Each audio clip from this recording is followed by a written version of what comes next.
Hey everyone, it's Alan Schimmel. Welcome to TechStrong TV. Today's Thursday, November 19th. Cruising into the weekend here, getting ready for Thanksgiving week.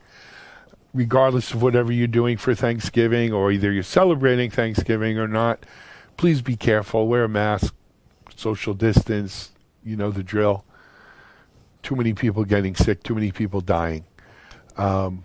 The cavalry's on the way, though. We got great news on that Pfizer vaccine today. It looks like they've completed testing with a 95% efficiency or efficacy rating.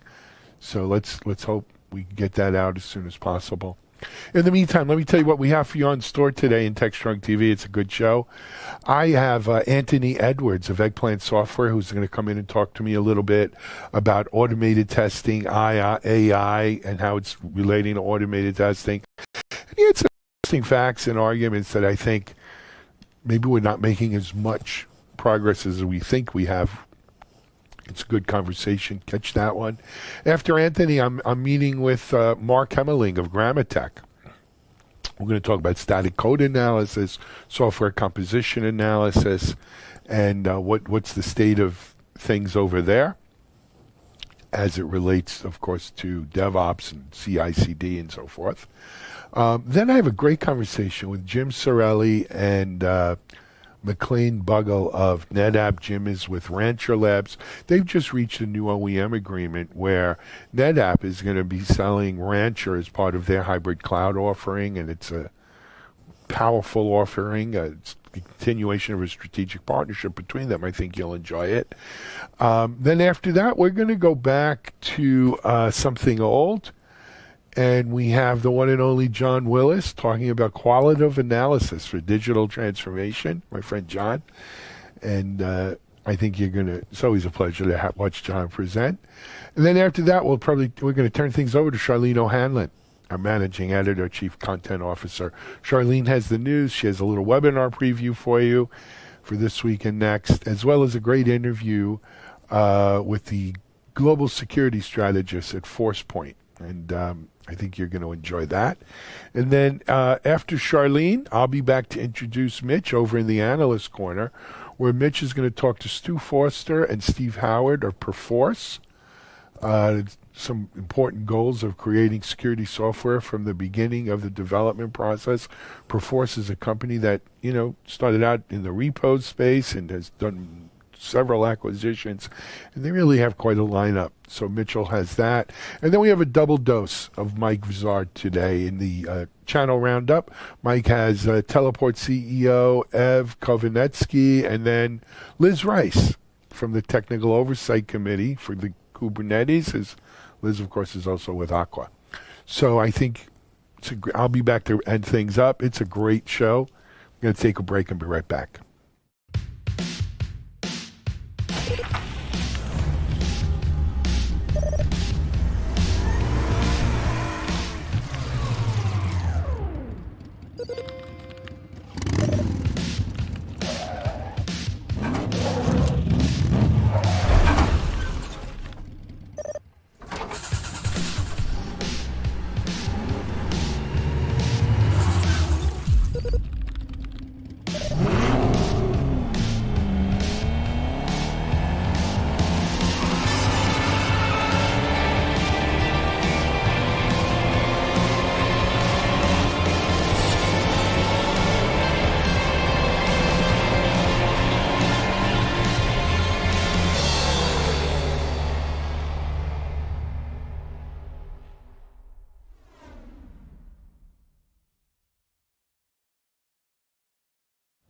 Eggplant Software has been a company that's really, using open source and everything else, really been a pioneer in automated testing. I had a chance to catch up with Anthony Edwards from Eggplant. We talk about AI and its role in automated testing, and really kind of what's the state of the art there. Good conversation. Here's Anthony Edwards from Eggplant Software. This is Digital Anarchist. Hey everyone, thanks for joining us here on another segment of TechStrong TV. For this segment, my guest is Anthony Edwards. Anthony is with Eggplant Software. Hey Anthony, how are you? Hey, I'm doing really well, thanks. How about you? Good. We're going to talk about AI testing and automation and so forth. But before we do, Anthony, we haven't had, well, we're doing TechStrong TV since March. I don't remember having anyone from Eggplant on TechStrong. We've covered Eggplant, at DevOps.com and stuff, but I don't think we've had anyone on video. So if you don't mind, I'm going to ask you to take a few moments and give us a little Eggplant software background, as well as maybe a little of your own personal background. Okay, great. So look, Eggplant is one of the leaders in software test automation. And what we're really all about, what's interesting is that we're about transforming testing to stop being about compliance testing. Does the software comply with the spec? Does it check a box? Because in the end, no one really cares, right? What people want to know is, how do I produce software that makes my users happy and that drives business outcomes? No one wakes up in the morning and says, hey, we need more software. It's complex, it's expensive. You're trying to achieve something, but test teams don't do that. So Eggplant's all about, how do we focus in on actually helping people make better software that drives better outcomes and does that at the speed of DevOps, because that's real hard. So we've got a new innovative approach, uses lots of different modern technologies like AI, as you said before, to make that happen. So that's kind of what we do. In terms of the company, we've been around for a little over 10 years. We've grown up from being a small company to now over 600 enterprise customers. And actually earlier this year, we were acquired by Keysight Technologies to take us to that next level. We're recognized by Gartner and Forrester as one of the leaders in our space.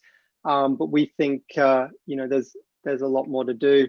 For me, since you asked, I'm a product guy by background. I've started off working for IBM Research up in New York, moved around a lot, but always focused on product, always focused on how can software transform industries. I worked in smartphones back in like 2001, when everyone was just trying to see what's the smallest phone you could make. I then went and worked in sort of gaming as it scaled up, logistics, and then moved into testing, because I think the big thing I saw was that, software can change the world, but only if we can get it out there, and only if it works, and only if consumers are willing to accept it. Fair enough. Anthony, I just wanted to make sure, Eggplant was acquired in June, you said? Yeah, so we were acquired in June by a company called Keysight Technologies. They're actually a spin out of the old HP. So they really do testing at the hardware level. And when we were looking around for, we had a few people trying to buy us, and we thought, this is a great home for Eggplant. Because what we see is that, as we all know, software is coming deeper into our lives, but all the cool stuff in software actually comes with some hardware, right? I mean, I talked about cell phones before. Look at them. Mapping comes because we got GPS and software. Payments comes because we got NFC and software. All the cool stuff in self-driving cars, right? It's all about software and hardware, but no one's helping you test those together. And so we thought, this is really cool. You've got Eggplant, leader in software test automation, Keysight, leader in hardware testing. Let's put that together. So as 5G networks come out, as new cars come out, as all sorts of medical equipment comes out, we can be helping people get those to market with high quality much faster. Got it. Good. Okay. So thank you for that. And thank you for giving us your background. I wanted to turn our conversation to AI and testing, right? Which is something near and dear to you, of course. I think one of the lessons that the DevOps movement has taught us is, number one, no developer, no anyone wants to deploy crappy software. Yeah. Right? People have pride in craftsmanship, pride in their work. Testing for a lot of organizations is where kind of rubber meets the road around quality, right? Obviously, hence the name QA, right? But what's happened is as the pace of development has exponentially increased, the pace of software testing has had to exponentially increase as well. And that can't happen without automation, without some sort of, whether you want to call it AI or machine learning or something, that something's got to give, right? We need something that allows us to keep pace. So let's talk a little, how has the testing industry as a whole, and then we could jump into Eggplant specifically. Yeah. What steps have they taken to keep pace here? Alan, you're so right. I mean, I love it. I mean, people are really proud of their DevOps pipelines, right? Everyone wants to show you their DevOps pipeline. And whenever I look at them, I always see the same thing. Someone presses a button and I love it. A build happens, gets packaged up, it gets sent from dev to staging, and then it stops. And you're like, what are we doing now? Oh, now testing happens. Testing. Okay. How long does that take? Yeah, about 2 weeks. Okay.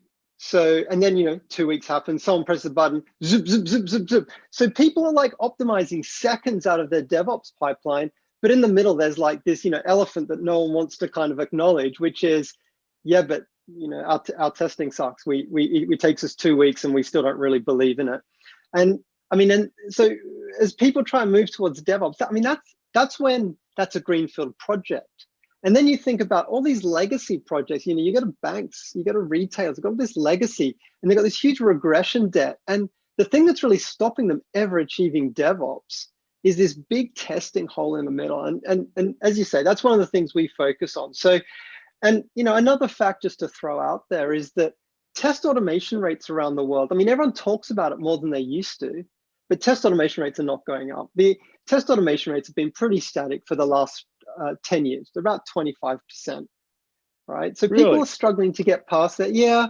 And I think it's because, we're building up and up and up. But at the same time, software is then getting retired pretty quickly.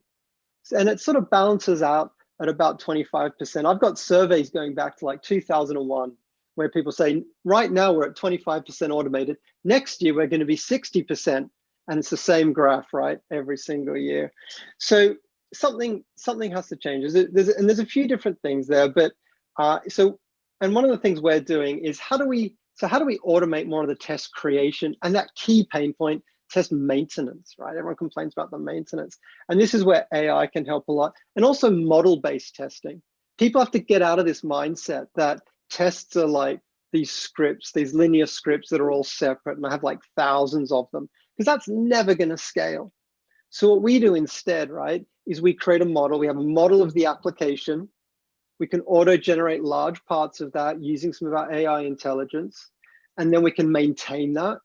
And then when something changes in the application, we can automatically reflect that in the model because it's a high-level representation. So I think people just got a bit stuck in this kind of linear scripting world that was never going to scale. They didn't modularize the way they did in development. And so having this model-based testing combined with AI to auto-generate, auto-maintain, you're able to keep up to in-sprint testing. Now, there's another problem, which is what tests should I run, right? I can generate billions of tests now, but what tests should I run?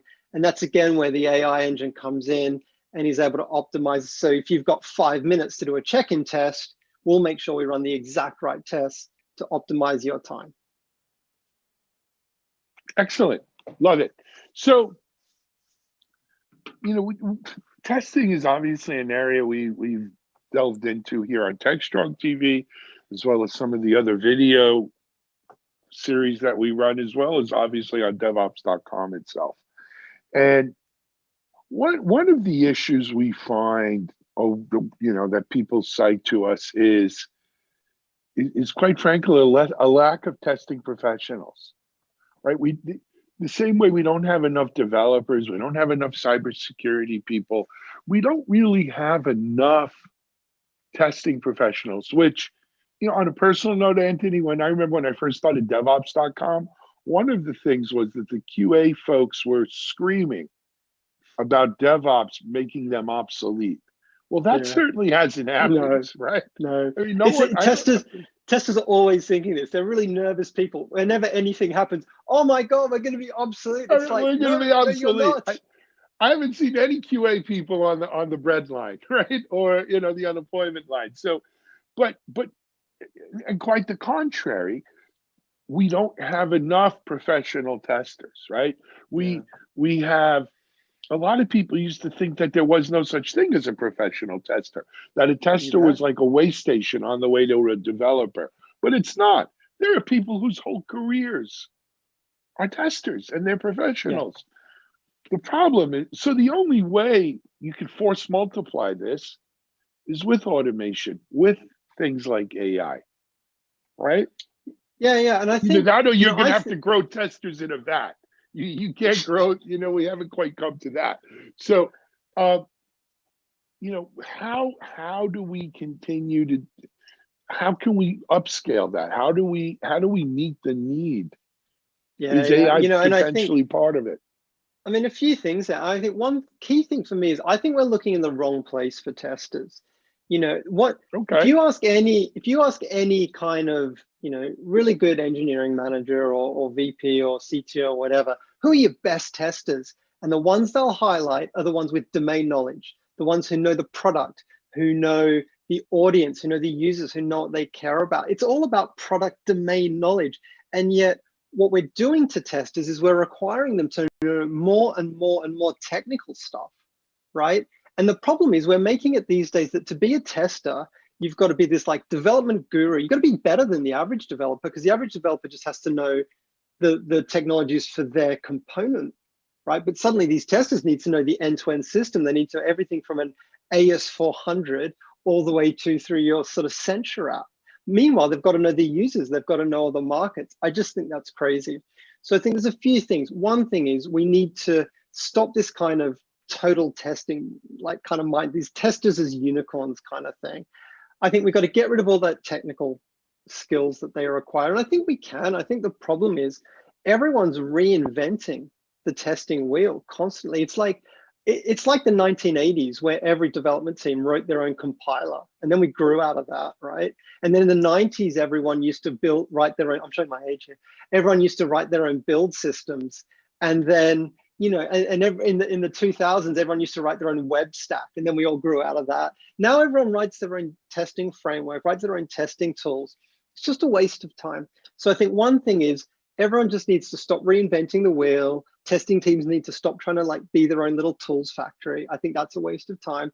I think we need to take advantage of the technologies we have to stop all the technical skills. Maybe in a testing team of 10 people, you need 2 people who have those deep tech skills, but the rest of them just need to be domain experts. And I think it's by pulling this sort of stuff apart, having different people focused on different things, that we get to this world where we, A, just get better testing, and B, we don't have this big skills problem that we do today. So I think that's the really key. I think people need to look more externally than internally when they're thinking about testing.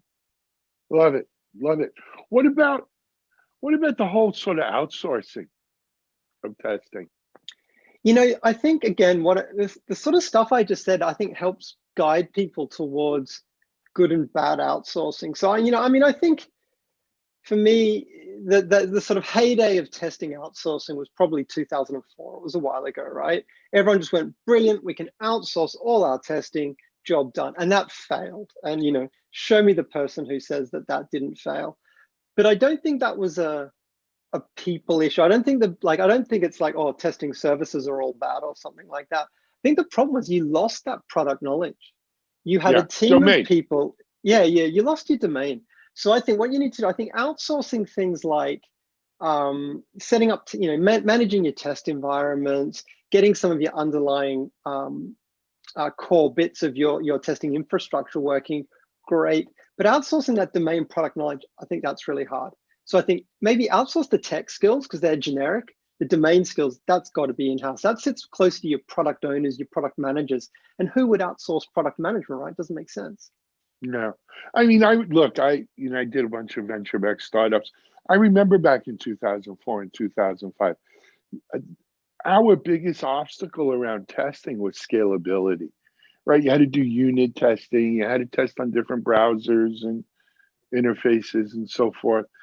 And back then, it was hard to emulate it all in software. And if you could, it was still a little clunky. And so you had to go to people who had, either a lot of desks or a lot of hardware or a lot of both, right? To get where today, so much, I mean, all testing is done in software, it seems like, right? And so you can, the various kinds of tests. So you're right. I don't think we'll return to 2004, 2005. But I do think we need, you gave a 25% number for tests that are automated, right? And that you're saying that's been pretty static since like 10 years or something. What will it take to get that to 50%, 60%? Doable, so I think never doable. It totally is. It totally is. Like, one of the ways I say this is people talk about automated testing, right? They say, oh, we're doing automated testing. They're kidding themselves, right? Because, and I can tell, and I can prove they're kidding themselves, because there's a $35 billion testing services industry. And that's just that one particular bit. What they need to do is they need to start using the full words for what they're really doing. And that starts giving you clues. What they're really doing is they've automated functional regression test execution, right? They're still setting up test environments. They're still writing test scripts. They're still editing test scripts. They're still designing the tests. They're still setting up test data. They still come in the morning and read a log report. That takes the average team like an hour and a half to read through a report that says you ran 200 tests, 6 failed, here are the logs. Computers are great at that kind of stuff, right? Yeah. So the problem is we got testing developers, we all do this, right? But we get super myopic. And I mean, I go to testing conferences and there'll be someone giving a talk that's like, it's about something like, oh, how do you detect page load times accurately when you're using CSS this way and you're sort of slaughtering a goat over the keyboard at midnight and there's a cactus growing outside? And you're like, really? Like, all your test environments don't work. Your test data is rubbish. You're still manually writing scripts. You think this is your biggest problem. So I think what it takes is we've got to realize that all we've really done is automate test execution. We've done that pretty well. That's a boring problem. Wish people had stopped talking about it and showing me their latest framework to do that again, right? What we need to do is start looking at how can we automate test case design? Great AI, by the way. How do we automate test environment management? How do we get something that looks at my test logs and tells me, you know what?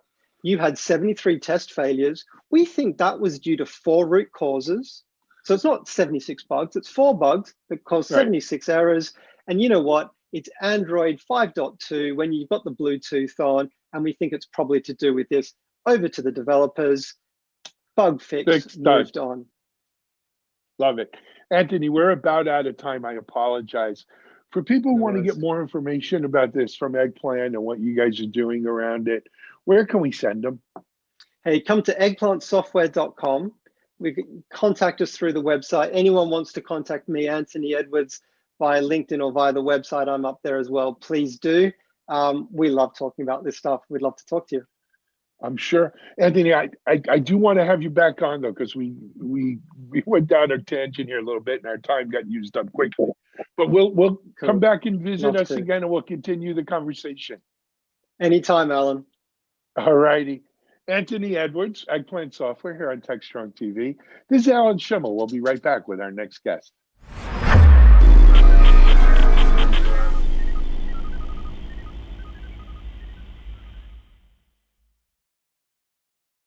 SecurityBoulevard.com is the leading resource for news, analysis, and education on challenges facing the cybersecurity industry. SecurityBoulevard.com covers all aspects of cybersecurity, including data security, DevSecOps, cloud security, application security, network security, security threats, and more. SecurityBoulevard.com has the largest selection of security content, featuring breaking news, blog posts, podcasts, and more. Visit www.securityboulevard.com to learn more. SecurityBoulevard.com, home of Security Bloggers Network. Software composition analysis has become a real interesting piece of the market. The folks at Grammatech have come into it. They had static code analysis, software composition analysis. I caught up with Mark Hermeling from Grammatech to talk about that, and here's my interview with him. This is Digital Anarchist. Hey everyone, thanks for joining us here on another episode of TechStrong TV. Our guest for this episode is Mark Hermeling, and we're going to be talking about software composition analysis, something that I think most of our audience is somewhat familiar with. Hey Mark, welcome to TechStrong TV. Thanks for having me, Alan. Lovely day today. Yes, well, it's raining where I am, but it's still a lovely day. Mark, why don't we start with some basics? Why don't you give us your company, a little background on your company, and maybe a little background on yourself? Yeah, absolutely. Glad to. So I work for Grammatech. Grammatech is a very exciting company that plays in the application security testing space. We have two main divisions. One division does contract research. We're like a cybersecurity think tank for the US government, where they have big problems, and we've got lots of smart people that solve these big problems. And then one of my challenges is that I can take those solutions to those problems and see if they apply to the commercial world, roll them into commercial products, and then make the world a better place by finding bad bits of software faster before it can actually turn into a big problem. So the company's been in the market for a while. We've got two big products right now, Code Sonar, which is our product that does static application security testing, right? Static analysis on both source code, so C, C++, Java, that type of stuff, as well as binaries. We can take native binaries, so compiled applications, and do static application security testing on that. We've been doing that for a long time, and we've taken lots of the learnings from that tool, and we've rolled it into something new that's called Code Sentry, which does software composition analysis on those type of native binaries. So think of like industrial control systems, infusion pumps, automotive, but also desktop and server applications. So it's really, really exciting to be at Grammatech at this point in time. Myself, I've been in the software development industry for about 20 odd years, doing everything from defense to networking to automotive to industrial and medical, helping customers build better software faster, basically. Sure, fantastic. And just before we go further, it's Grammatech, Grammatech. That's it. Yeah? Yep. Grammatech.com for anyone who might want to check it out. Lots of more information there, data sheets, videos, lots of presentations and recorded webinars and stuff like that about our products and in general, the market that we live in nowadays. Yep. So, Mark, our audience tends to be DevOps, cyber, cloud native, digital transformation. Static testing analysis, is something that I think they're pretty familiar with. We've interviewed and had many, many guests, both from vendors as well as practitioners, who taught, static test is sort of the bedrock of application testing in many ways, application security testing, right? Yeah. So that's not necessarily new, but nevertheless, it's as important now as it was when we first started doing it years ago. When we talk about software composition analysis, this is a rather new term. I think it was Forrester who might have first came out with the term SCA and all of that. Possibly, yeah. Yeah, we tend to think of it mostly around open source yes. Code, open source components. In this case, maybe open source binaries. Correct? Yeah, exactly. So, but I think it's important to kind of take it a little bit apart. So, for example, if you have a product and you use a web server in your product, right, as one of the parts of the application, then this can be an open source web server. Maybe it's like Apache or Nginx or something like that. And in that case, you're really completely reusing that open source component. And it's really easy to detect that open source component, right? Because it comes typically from an RPM or one of the open source repositories. And you can scan for that with hashes and say, hey, gee, Nginx is included as part of your product.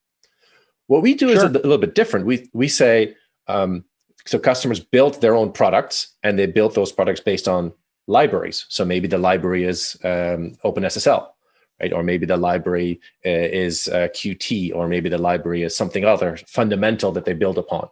So they link this into their application and then they ship the application. So you have custom code sitting on top of open source code. What Code Sentry, our SCA application, can do is it can scan that binary and say, hey, you've included this open source component as part of your shipment. So it can kind of take a magnifying glass and look inside that binary and to tell you exactly what the software bill of material for that binary is. Got it. You know, and again, this is not a new fact that I know we've discussed with our audience several times. The fact of the matter is, today's average application is, 75% or more sort of reused components and modules, and the overwhelming majority of those are open source, right? Whether it be libraries or what have you. And so, there are some, especially people who are not as familiar with AppSec and stuff like that, they'll say, well, why do I need one static analysis tool that scans just for open source, SCA stuff, and one static analysis tool that scans for everything else, right? And it's a good question, fair question. How do you answer those people, Mark? So I'm going to take a step back first and say, SCA is not just about reusing open source. You can also be reusing commercial components, right? If you look at some of the vulnerabilities out there, a couple of them that I often talk to is like Urgent 11 and Ripple 20. Those are problems that were found in industrial control systems based on commercial TCP/IP stacks. Basically, that's like the 50,000-foot type of description of them. It's important that you know what's in your application. So even if you have commercial components that you've reused, you really would like to track the component that you've reused and the version of that component. What's really critical is that you have a software bill of material for your software, for your applications. And from that software bill of material, which says component version, you can then do lookups such as, hey, there's a critical vulnerability here, or this is the software license that I don't like, and those type of things. So that's really important. I typically split application security testing in two components. One is end-day vulnerability scanning, right? That's software composition analysis. What have I reused, or what has my vendor reused? And then static application security testing, which is what new bugs have people written in the software that I'm compiling. So it's like 0-day versus end-day type of vulnerability detection. And you need a solid approach for both of these two problem categories, if you wish. Agreed. And you mentioned DevSecOps. Yeah, absolutely. DevSecOps, this is important, right? We actually see two different use cases for software composition analysis, and one is squarely in that DevSecOps area, right, where I'm building source code either for my product that I'm shipping. Maybe I'm a medical vendor, right, and I create infusion pumps or pacemakers, or maybe an industrial control system. I ship product. Second case is maybe I'm an enterprise company and I'm building software for my own use. So you have this DevSecOps, either as I start taking libraries from my vendors, I scan them, or when I'm ready and I have a build, I want to do a final sanity check of, hey, what's really in my software? That's the DevSecOps angle. But there's a very big angle there as well as to COTS applications that I'm using. So if I'm a large enterprise and I'm deploying software, what's the provenance of that software? What's in it? That's also where you can use this type of software composition analysis specifically for binaries, right? Because in many of those cases, you don't have the source code. You only have the binary. And there's very little tools out there that can do that for you. Absolutely. I think, and I'm assuming you're familiar with JFrog's Artifactory and artifacts, right? It really, it opened up the world's eyes to just the sheer number of artifacts that we deal with in today's software applications and everything, right? Yeah, it's crazy. Oh yeah, billions, not to be all Carl Sagan-ish, but it's billions and billions, right? When we think about binaries, it's probably maybe even more than artifacts, right? I mean, think about all of the different repositories, all the different binaries that are out there. Does anyone have a number on, kind of existing binaries that are in these repos all over? I don't. So we typically look at the concept of an application, right? And even in an application, in many cases, like you said, there's many different binaries in it, be it separate little applications that run next to each other, or DLLs that are collaborating to provide an entire application. But in a modern software enterprise, it's tens of thousands. So worldwide, I don't have any, it's got to be in the metric billions to give you. It's got to be. But yep. So one of the things there that, the way the market has kind of evolved is that a lot of these repo providers have developed kind of their own test to test the binaries that are in their repo. And it's great, except it sets up all of these silos where if I get the binary from this repo, I need to run their test there, but I got that binary from this repo, so I got to run a different test over there, right? One of the things about what you're talking about with Grammatech, of course, is it's not repo specific. The testing exactly. that you're doing. Yeah. So we talk to our customers in the security organizations, and they describe exactly what you give here, right? They have many different repos that they download from. They have stuff that they've cobbled together themselves with some Python scripts and some open source software, and they get some amount of results. But what you find very often especially with software composition analysis is, say, here's an application X. It depends on maybe OpenSSL. The question then comes, OpenSSL has vulnerabilities. We know that, right? But if I've used OpenSSL, have I used a component from OpenSSL that actually has that specific vulnerability? Okay, just saying OpenSSL is there is not going to be enough. You have to say, yes, OpenSSL has a vulnerability in the send packet function, and that send packet function is reused in your application. So you have to almost go one step beyond the software bill of materials and say, yes, it was used, but the vulnerable function was not used. So that level of granularity is really what customers need, because if without it, you simply have too many false positives that you all have to then investigate, right? Because that's the other problem when you do all this testing and when you do all this, you get all this data in. If there is a vulnerability, now you know about it, and now you have to take action on it. So reporting a vulnerability, the tool that reports it has to be detailed enough to really report that vulnerability as credible and actionable. I agree. Fair enough. Now, you mentioned you guys do a lot of work with the government, but I want to make clear this static analysis tools you're rolling out are not government only. They're aimed at commercial audiences. Yes. Yeah, absolutely. A lot of our customers, as I mentioned, are in automotive. There's a ton of software in a car, right? Anything from in-vehicle infotainment to engine control units to cluster to automated driving. Cars are incredibly complex nowadays. Industrial control systems, right? Critical infrastructure, power and water, medical, like you said, also DoD, of course, the Department of Defense. But software is everywhere. Where we play, where our customers are typically, is in the verticals where failure is expensive. So safety and security is important for our customers, and that's where our tools play really, really nicely. Yep. So, Mark, one of the, I guess maybe it's a double-edged sword. One of the things about open source is people, it's free, or at least free is imbued where they don't pay money for it up. Right. How is Grammatech offered? How are these tests offered? Is there a free component? How is it offered? It's a commercial license. Yeah, there's no free component. We work with our customers. We have, of course, evaluation versions that you can do and try in your own software for a limited amount of time. But in the end, this is not free software. There's a license cost associated with it.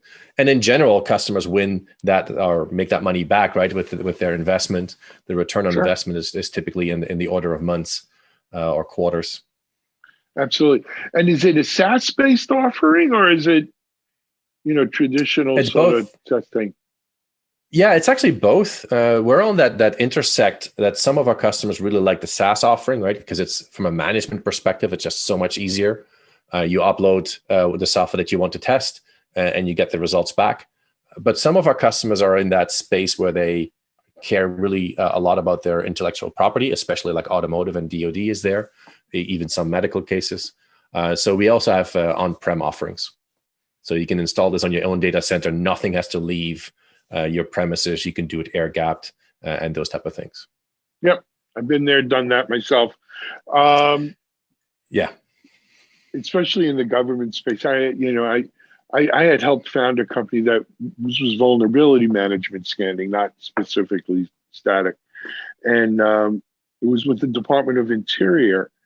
And they have like schools, especially for the Navajo Nation and stuff, where their internet is line of sight, kind of. Yeah. And so you had to have air gapped. You had to have in the cloud situation wasn't going to work. It had to be on the premise there. Yeah, so it's air gapped either from an access perspective or from a confidentiality perspective, right? The government is making tremendous steps towards DevSecOps and getting fixes out into the field and onto equipment as well as the warfighter much quicker. There was a really good story that was published a couple of weeks ago, I think, where they did a DevSecOps, a continuous integration, continuous deployment onto a flying airplane. Where you go, well, now that's so if you can do that end-to-end safety and security, that's the holy grail almost, right? Yeah, no, that's a pretty neat trick. Absolutely. Yeah. Anyway, Mark, we're coming up on the end of time. I wanted to make sure there was anything that we didn't cover that we want to cover. No, this is wonderful. Thank you for having me on. Application security testing, so static application security testing, software composition analysis. It's important if you would like to have a chat on what you're doing now, if it's sufficient, or if you would like to improve it, give us a shout, grammatech.com, and we'll get some of the smart people on the line and see how we can help you out. Thank you. Thank you for joining us and telling us about it. Hey, Mark Hermeling. Thanks, Alan. Grammatech here with us on TechStrong TV. Thank you, Mark. We'll see you soon. This is Alan Schimmel for TechStrong TV. We're going to be right back with another guest.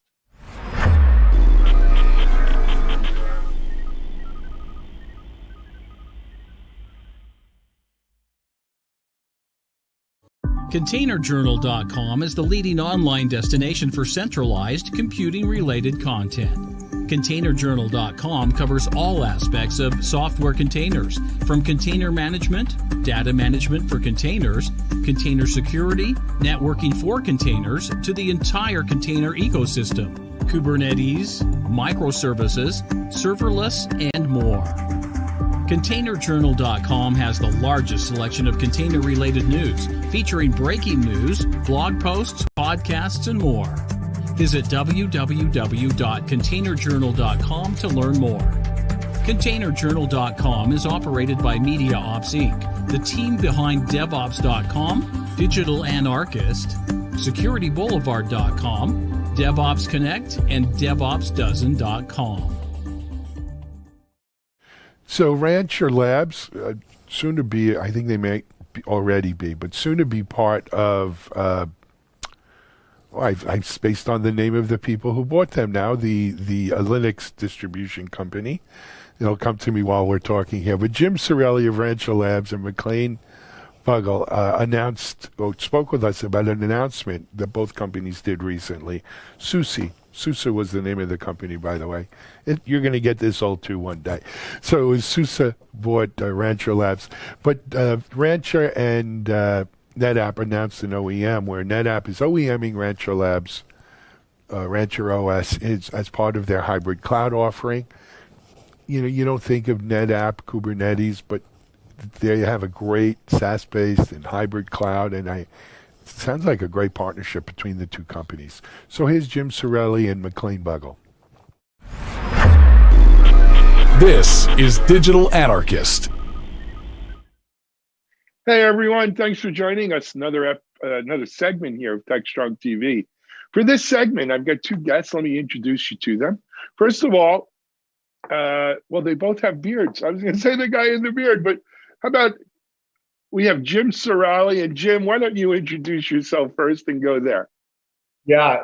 So Alan, you could have said I'm the guy with the gray beard. We try to stay away from that stuff on my show. You know what I mean, Jim?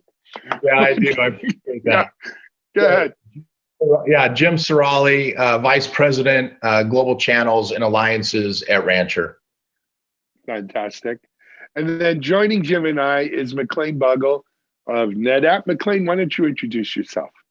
Yeah, hi, I'm McLean Bugle. I lead the product management group for NetApp, for the NetApp HCI product line.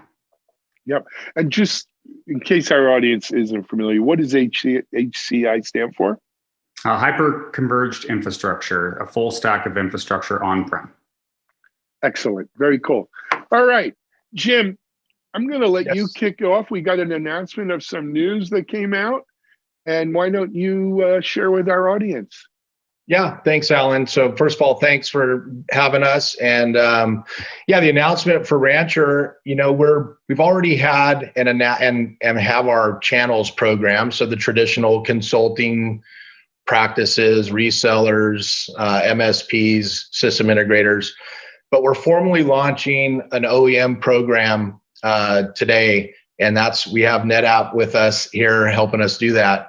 It's key for us. Rancher's been around a long time. We've specifically made some products that are very specific for edge compute, K3S and things with Rancher. People are familiar with that. But, as we start to think about how our platform partners like NetApp, cloud providers, software vendors, different verticals, different types of devices, different business applications, really understanding their business model and putting together a program like we have. Our OEM program thinks through different contractual vehicles, pricing programs, support, engineering options to help our partners. And the key to that is, and you'll see this as we talk with NetApp. NetApp is on the forward and innovative side of things, thinking through how they bundle Rancher with their platform to help their customers, achieve, better IT operations, manage complex environments, do so now in the world that we live in with remote, people are remote trying to do more with less. So really, what we're trying to launch today is we've thought through that, those types of hurdles that our OEM partners would have. We've come up with a program that will hopefully fit their business model. And we're with NetApp today, but think through IoT, edge, healthcare, retail, medical, utility companies with all different types of applications and appliances. That's really where our core focus is going to be. And that's the launch of this OEM program. Excellent. Before MediaOps, I was VP Corp Dev, Biz Dev at several tech companies I helped co-found. And OEM was something that I spent a lot of my time doing, especially at Still Secure. It's a unique animal doing OEM deals, right? You could have, as you mentioned, you have your regular channel, you have service integrators and whatever your channel is, right? But providing an OEM service to another company, especially a company like NetApp, right? This is not a small company. It could be a challenge, but it's also, it's a terrific accomplishment. So congratulations on that, Jim, and looking forward to hearing even more about, OEM efforts going forward. But McLean, I wanted to turn to you now, and you're the shiny example here for us on this OEM program. Talk to us a little bit about, why OEM was the right choice here, why Rancher was the right choice, and then what's NetApp, looking to do with this as part of their hyper-converged infrastructure program? Yeah, you bet. I think it's really important to kind of maybe take a half step back and think about where we were coming at it from a market challenge or a business problem out there. And at a macro level, there are really, your audience is very familiar with the pressures that the businesses are under to transform, and a lot of digital transformation efforts, and common frequent buzzwords around that. The reality is, from a NetApp customer base, we really see those challenges of transformation in kind of two buckets. There's pressures on the infrastructure team, your traditional IT. How are they, as Jim said, going to do more with less? So HCI, hyperconverged infrastructure, has really gained momentum in the market for the past 4 to 5 years. We entered 2.5 years ago with the NetApp HCI product. And this is really just about collapsing the experience of infrastructure management into the common management plane for the VMware administrator, specifically in this case. And so that's one half of the market challenge. But now IT's under what I see as the other half of the challenge here, which is now, how do you accelerate application development? How do you work with the DevOps teams? How there's a lot of grassroots efforts taking place in big, large enterprises, but IT needs to find a way to bring that all together into some centralized management that works well with their security practices, their provisioning policies, et cetera. And so that's kind of the evolution that the HCI industry, our product market is to now, it's done a nice job serving the virtualization space. How is it going to now simplify, standardize, and provide methods to IT services to support the DevOps teams within the business? And that's what led us to understanding the market, the different Kubernetes players, and what makes the partners out there unique. And really, from a Rancher NetApp perspective, it came down to really good philosophical alignment. NetApp is putting lots of energy, lots of development into an open approach with its ONTAP technology, with its data service management technology, multiple hyperscalers, embedding that into the hyperscalers, and of course the flagship products on premises are the landing vehicles of that technology. And so finding a way that is open, not locked in one cloud A to one infrastructure stack on-prem, and doing that is a very similar philosophy that we saw in Rancher with their multi-cloud approach, their kind of open source, open technology approach. It was a good philosophical alignment, Alan. Absolutely. And I want to emphasize something here too, that I just had this. I'm trying to think. I was just yesterday. I spoke to someone. Someone used the term private cloud, and they were like, "Well, what does that really mean?" And yeah, I get the whole private cloud thing, and what the distractions and misconceptions about it. But I think we've got to make it really clear that even with Kubernetes, right? People think cloud native Kubernetes, so of course it's got to be up in the cloud, but right. The fact of the matter is, there is an awful lot of quote unquote cloud native infrastructure deployed on premises, right? And I would venture to say that especially when you get to large enterprises, right? Global 2000 enterprises, I don't know if 50% of their infrastructure is in a public cloud. I think it's much less, right? I think it's probably closer to 30%. And so 70%, but let's be generous and say it's 50-50 for today's discussion. 50% of the global 2000 infrastructure is still on premises.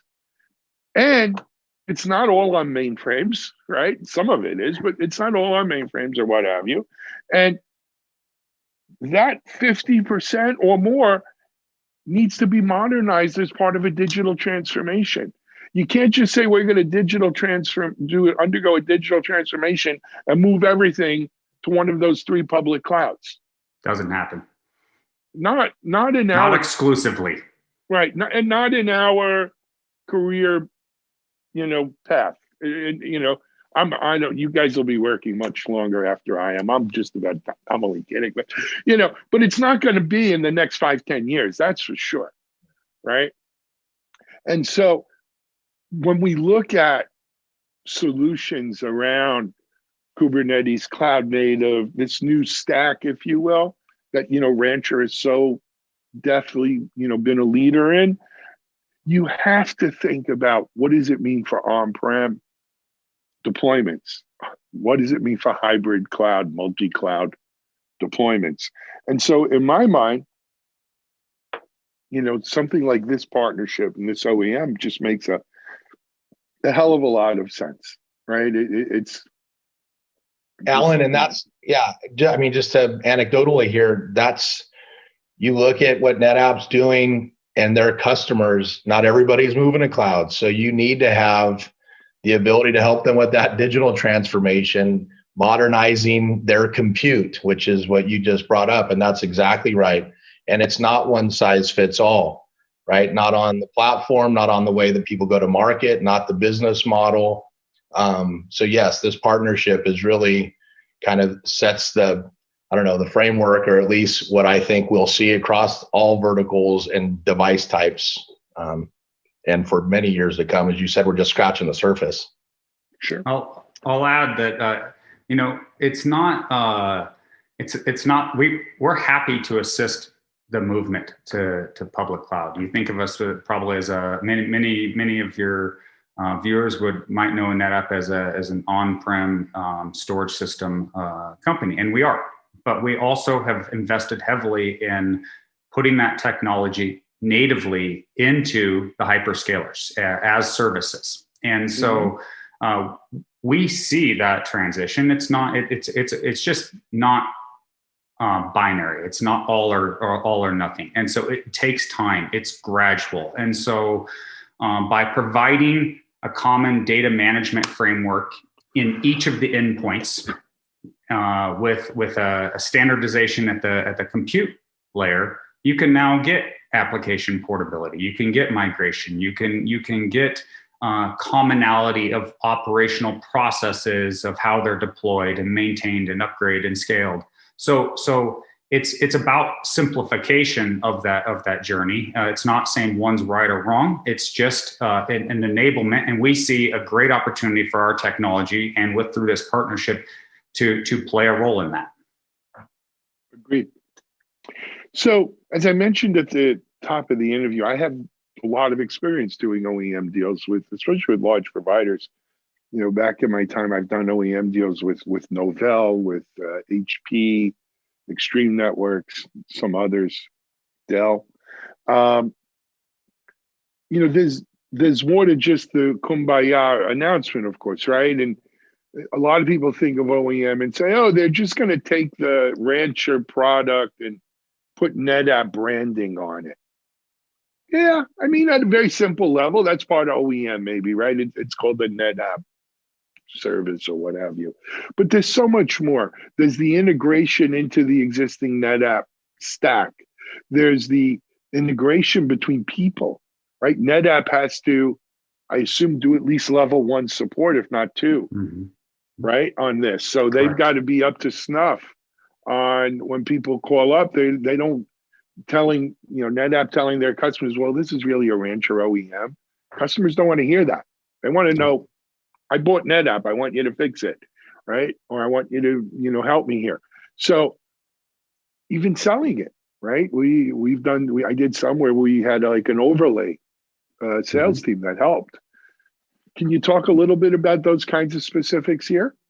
Yeah, you bet. And in fact, I think we've spent many months. This was not a week process, a 1 week process, and it took many months in the making to bring these pieces together. We started on the technical development of it actually early on, and worked through the business logistics, and so it is the categories that you mentioned, Alan. So we have at the product level, we have integrated the Rancher technology into NetApp HCI, which means the customer gets an easy button to deploy, configure, lifecycle the Rancher service. In fact, we kept the Rancher branding as is because it was important to us with the credibility that Rancher has in this space to understand and to help the customer understand the complete solution. But from a business and transactional perspective and a support perspective, yes, we are routing that through NetApp. So it is and specifically what we're routing, because it's open source technology, is the ability to OEM and sell the support. So customers can use the technology free with the product. It's there. It's available in the product, but enterprise class support is what we're selling behind the product. And NetApp is the front line, is taking the calls, and is working with Rancher through the back end to provide a comprehensive support model to the customers that purchase the support on top of the integration. Excellent stuff. Is it? I should have asked. It's available now. It's announced now. Early customer access is available. Look for it to roll out in upgrades of the software and updates of the NetApp HCI software in January. So it's coming out and announced in KubeCon. Very cool. And of course, virtual KubeCon this year, but so many announcements and good stuff coming. So that's encouraging. So I'm looking forward to doing an in-person KubeCon next year, God willing, and let's hope for the best. Jim, I wanted to bring up another aspect, though, and that is, I think our audience is aware. God knows we covered it. Rancher was acquired. I think that's getting ready to close, if it hasn't closed, or shortly maybe is the outlook. What if any kind of influence did the impending SUSE deal have here? Well, so it has not been closed yet, Alan. And yeah, we're all hoping that gets completed very soon. But this was a Rancher NetApp partnership from the get-go and the start. We've yet to talk about what the three-way combination looks like going forward, as we're still kind of in that, let's get the companies closed and then we'll talk about integration. So at this point in time, it's really just been Rancher NetApp. And when that time presents itself, I think we'll all sit down and see how we can best strategize and expand the relationship. Cool. Hey, we're about out of time, guys. One last one for you, McLean. It's announced. It'll be available in January. Where can people go start digging in on information on this now? We are starting to do the education through our channel partners. Our field is aware. The field trainings have already taken place. So your NetApp field rep, your NetApp channel partner, they're going to be the ones armed with the latest information. Yeah. Okay, great. Hey, gentlemen, thanks for coming on and giving us a great preview here. Sounds like a great partnership and a great offering for the NetApp team. Looking forward to hearing more about it. Thank you, Alan. Thanks, Alan. Thank you, Jim. Thank you, McLean. Hey, this is Alan Schimmel for TechStrong TV. We're going to take a break, and we'll be right back with another guest.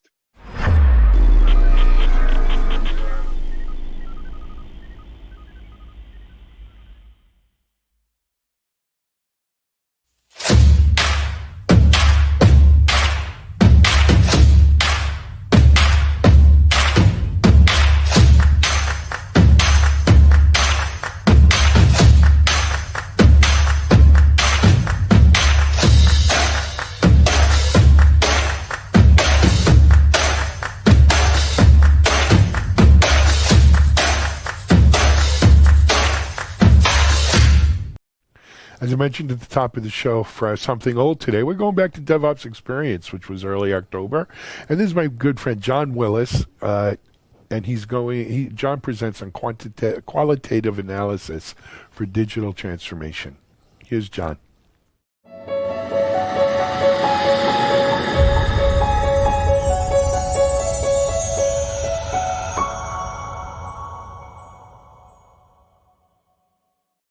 My name is John Willis, also known by Bachgaloo, and you can find me at jwillis@redhat.com these days. So this presentation is called Qualitative Data Analysis for Digital Transformation. So let's go ahead and begin. Before we get started, for some of you who know me, I joined Red Hat last October. In fact, it'll be a year here in a couple of weeks. The gentleman to the far left there is Andrew Clay Schaefer. Him and myself are probably two or three, probably five pioneers that was originally involved in the whole DevOps conversation. Andrew helped me start the first DevOps days in the U.S. To the right of him is Kevin Baer, and he is the co-author of the Phoenix Project. I've known Kevin for many years. That's me, the short guy. And that's Jay Bloom. He's been working with Kevin for years. Jay is our sort of resident PhD. He has a degree in design transition from Carnegie Mellon. So really well-rounded team. So we were brought into Red Hat to see, it was sort of think about like the first 10 years of DevOps. We've done a great job as a community. A lot of the four of us, including a lot of other people, were involved in a lot of the conversation of the last 10 years. So, but in 2020, how do we think about the next 10 years? Should we be thinking about doing a better job than we did in the first 10 years? And so I think a lot of what we think about is that. And so anyway, Andrew likes to say we wrote some books. Kevin, as I said, the Phoenix Project co-author. I've written probably over the years now, somewhere in the neighborhood of about 12 books. A lot of them nobody's ever heard of, IBM Red books. But the DevOps Handbook is probably the one I'm probably most known for, a collaboration with Gene, Patrick DeBar, and Jess Humble. I also did a labor of love project with Gene called Beyond the Phoenix Project. Andrew's written chapters in both the web operations, site reliability, and I had influence on the Unicorn Project. I wasn't an author, but I've sort of worked with Gene sort of as an advisor for many years around that. And then myself, as I've showed you some of the things, a couple of things that of note. I would say the handbook and Beyond the Phoenix Project, but I also worked on some really interesting reference papers over the years, and one that I've been real passionate about is DevOps Automated Governance. So if you look me up, you can find a fair amount of presentations I've been doing about DevSecOps, Automated Governance, Automated Cloud Governance. Plus, I've been doing this stuff for a really, really long time, 40 plus years, but I'm only sort of listing the last 10 years here. And I was worked for Canonical, actually pre-OpenStack, so the first private cloud Canonical, and then I sold the company to Docker. I've done about 10 startups over the 40 years as well. Early in at Chef, sold the company to Dell, and then of course now I'm at Red Hat. And so one of the things, as I've, in our travels, in my travels, like what are the things that I've learned about sort of, let's just call it transformation, like how do we get people to change at scale? I would say it's relatively easy, and I double quote easy, to help somebody sort of DevOps, right? Like there's enough literature, enough books that if you're a reasonably intelligent person, you can go in and sort of change a couple of value streams and automate them. The question is, how do you get a company to scale? How do you get a company that's 100,000 people? And I have found that sort of that brick wall getting sort of like maybe less than 15 or 20% penetration of these sort of DevOpsy things, and getting to like 60 or 70% has to do with primarily these three things. And then I'll talk about each one of them. What I call sort of premature frameworks, or an impersonal approach, and mental models. So this is something I've been saying over the last couple of years is you can't lean, agile, safe, or DevOps your way around a bad organizational culture or bad organizational behavior. And so, although, and I'm calling things like lean value stream mapping, a lot of tools that are very effective, as I'm just calling frameworks. But you're agile, you're all these things, right? The question is, these are incredibly good tools at the right time.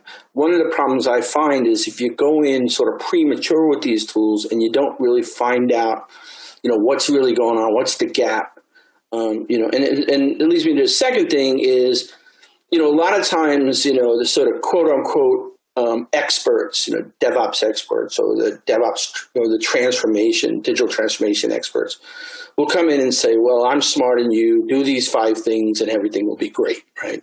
And the truth of the matter is, I've got this from Christina Maslach. She's like, I've gotten to know, she's one of the leading burnout. So I've done some presentations and research on burnout. And I did an interview with her one time. And I just took this quote she did in the interview when we talk about burnout, but I think it applies here to the wrong approaches that we take, in fact, this impersonal, like, I know better than you, do these 5 things and let's see what happens. And she said, whenever we're talking about any kind of change or improvement, you are counting on a bunch of human beings to change and make this happen. If they haven't been part of figuring out how to do it, the change efforts will be dead on arrival. So you have to include the people that you're trying to change in the conversation. So this notion that some expert team will come in and basically, say, do this, do this, do this, and, and just tell everybody, hey, we're doing these things. Typically, it doesn't scale. And then the third important point, that, going back to sort of 3 things I think why organizations can't scale these sort of transformations, or, we'll go back to Peter Senge, right, the 5th discipline author, or some people might say that, sort of the father of systems thinking, about mental models, right? And so these mental models, he said, mental models are deeply held internal images of how the world works, images that limit us to familiar ways of thinking and acting. Very often we are not consciously aware of these mental models or the effects they have on our behavior. So, I'll use the example of sort of in criminology, right? Like you take 3 witnesses that saw a crime and, one will say the person had red hair and the other person said they had blonde hair. I've even done this where I've taken 3 people on the same service team, put them in 3 different rooms and had them map out the service that they manage. And you wouldn't be surprised that they were significantly different, right? So we have this thing about mental models of, how I think about the representation, the beliefs, the premises, even how we operate. What do we think the sort of the goal of the organization is? And so, so one of the reasons why I've sort of come into this idea of qualitative analysis is I think it is a reasonable scientific approach to unbundling these 3 things that usually, I think, get in the way of a transformation. So when we talk about qualitative, right, the first question that comes up is quantitative versus qualitative. And so there's been a lot of work in our industry, DevOps surveys by a number of organizations and companies, most notable the Dora and then Accelerate, which has been fabulous work. But just to put it in perspective, a quantitative approach, like say maybe a survey or a psychometric survey, starts with a generalized theory and uses correlation to draw specific conclusions. So it's deductive, right? It draws conclusions from general principles. It's mostly numerical, right? So a lot of stats, math, statistical analysis. It is impersonal, right? So the surveys are your best chance for asking questions to try to pull out. And again, great, people who are experienced in psychometric surveys are really good at getting quality statistics using statistical analysis based on the questions, right? But at the end of the day, they are impersonal. You are not able to have that sort of human-to-human conversation regarding the question. And they're close-ended. They're typically, not always, but Likert score, strongly disagree all the way to strongly agree. So, and the thing that, I think when you're sort of doing qualitative or quantitative analysis, you typically start with sort of industry doctrine. So one of the things that in a lot of the sort of DevOps surveys, the sort of quantitative approach has been these sort of 4 variables: lead time, deployment frequency, change failure rate, and time to restore. So the theory was going into, so I think it was like 6 or 7 years now, some of these reports are run, is that depending on how you address some of your behaviors and some of your technology choices, that high-performing organizations will be 100 or 200 times better at lead time, deployment frequency, and time to restore, and sort of lower in change failure rate, right? So that's the theory. You collect a ton of data, and you try to sort of prove out that, and if you look at most of the reports, they do sort of identify high, medium, and low performance. And so here's an example. How often do you deploy code? More than 6 months, between 1 month, between 1 week, right? So you get the point, or on demand. And this, again, get a lot of information, but here's the question. What if it depends? What if I actually have, multiple value streams? where one is on demand, the other one's once a week, right? What if it's sort of like, there's that, again, that sort of like beautiful or terrible answer of it depends. How does somebody, it's sort of close-ended, right? Like you've got to pick one, right? And so, the idea of sort of quantitative approach with the pros is it's easier to administer. You get a lot more data than a qualitative approach. We'll talk about that in a second. It is definitely objective, and it's sort of at its core using scientific method, right? The cons, however, though, are it's impersonal. Like I said, you can't, you can't. So I'll show you an example here in a second. But you can't sort of ask somebody, "What do you think that means?" Or somebody can't ask in the question like the word risk. What is I've done a lot of research and work with organizations where some people call risk governance or compliance, and it's a sort of mixed bag. Same thing, close-ended, right? And it is definitely theoretical, and like I'll show you in a few minutes, a qualitative approach tends to be empirical, and it's context sensitive, right? Again, going back to sort of what I don't know as the person designing the survey, how you're going to interpret the context of the question. So now a qualitative approach, which I've found, I've tried everything, right? So this is sort of where I've landed in 2020 on how I think, right or wrong, how I think an approach, has been working really well for me.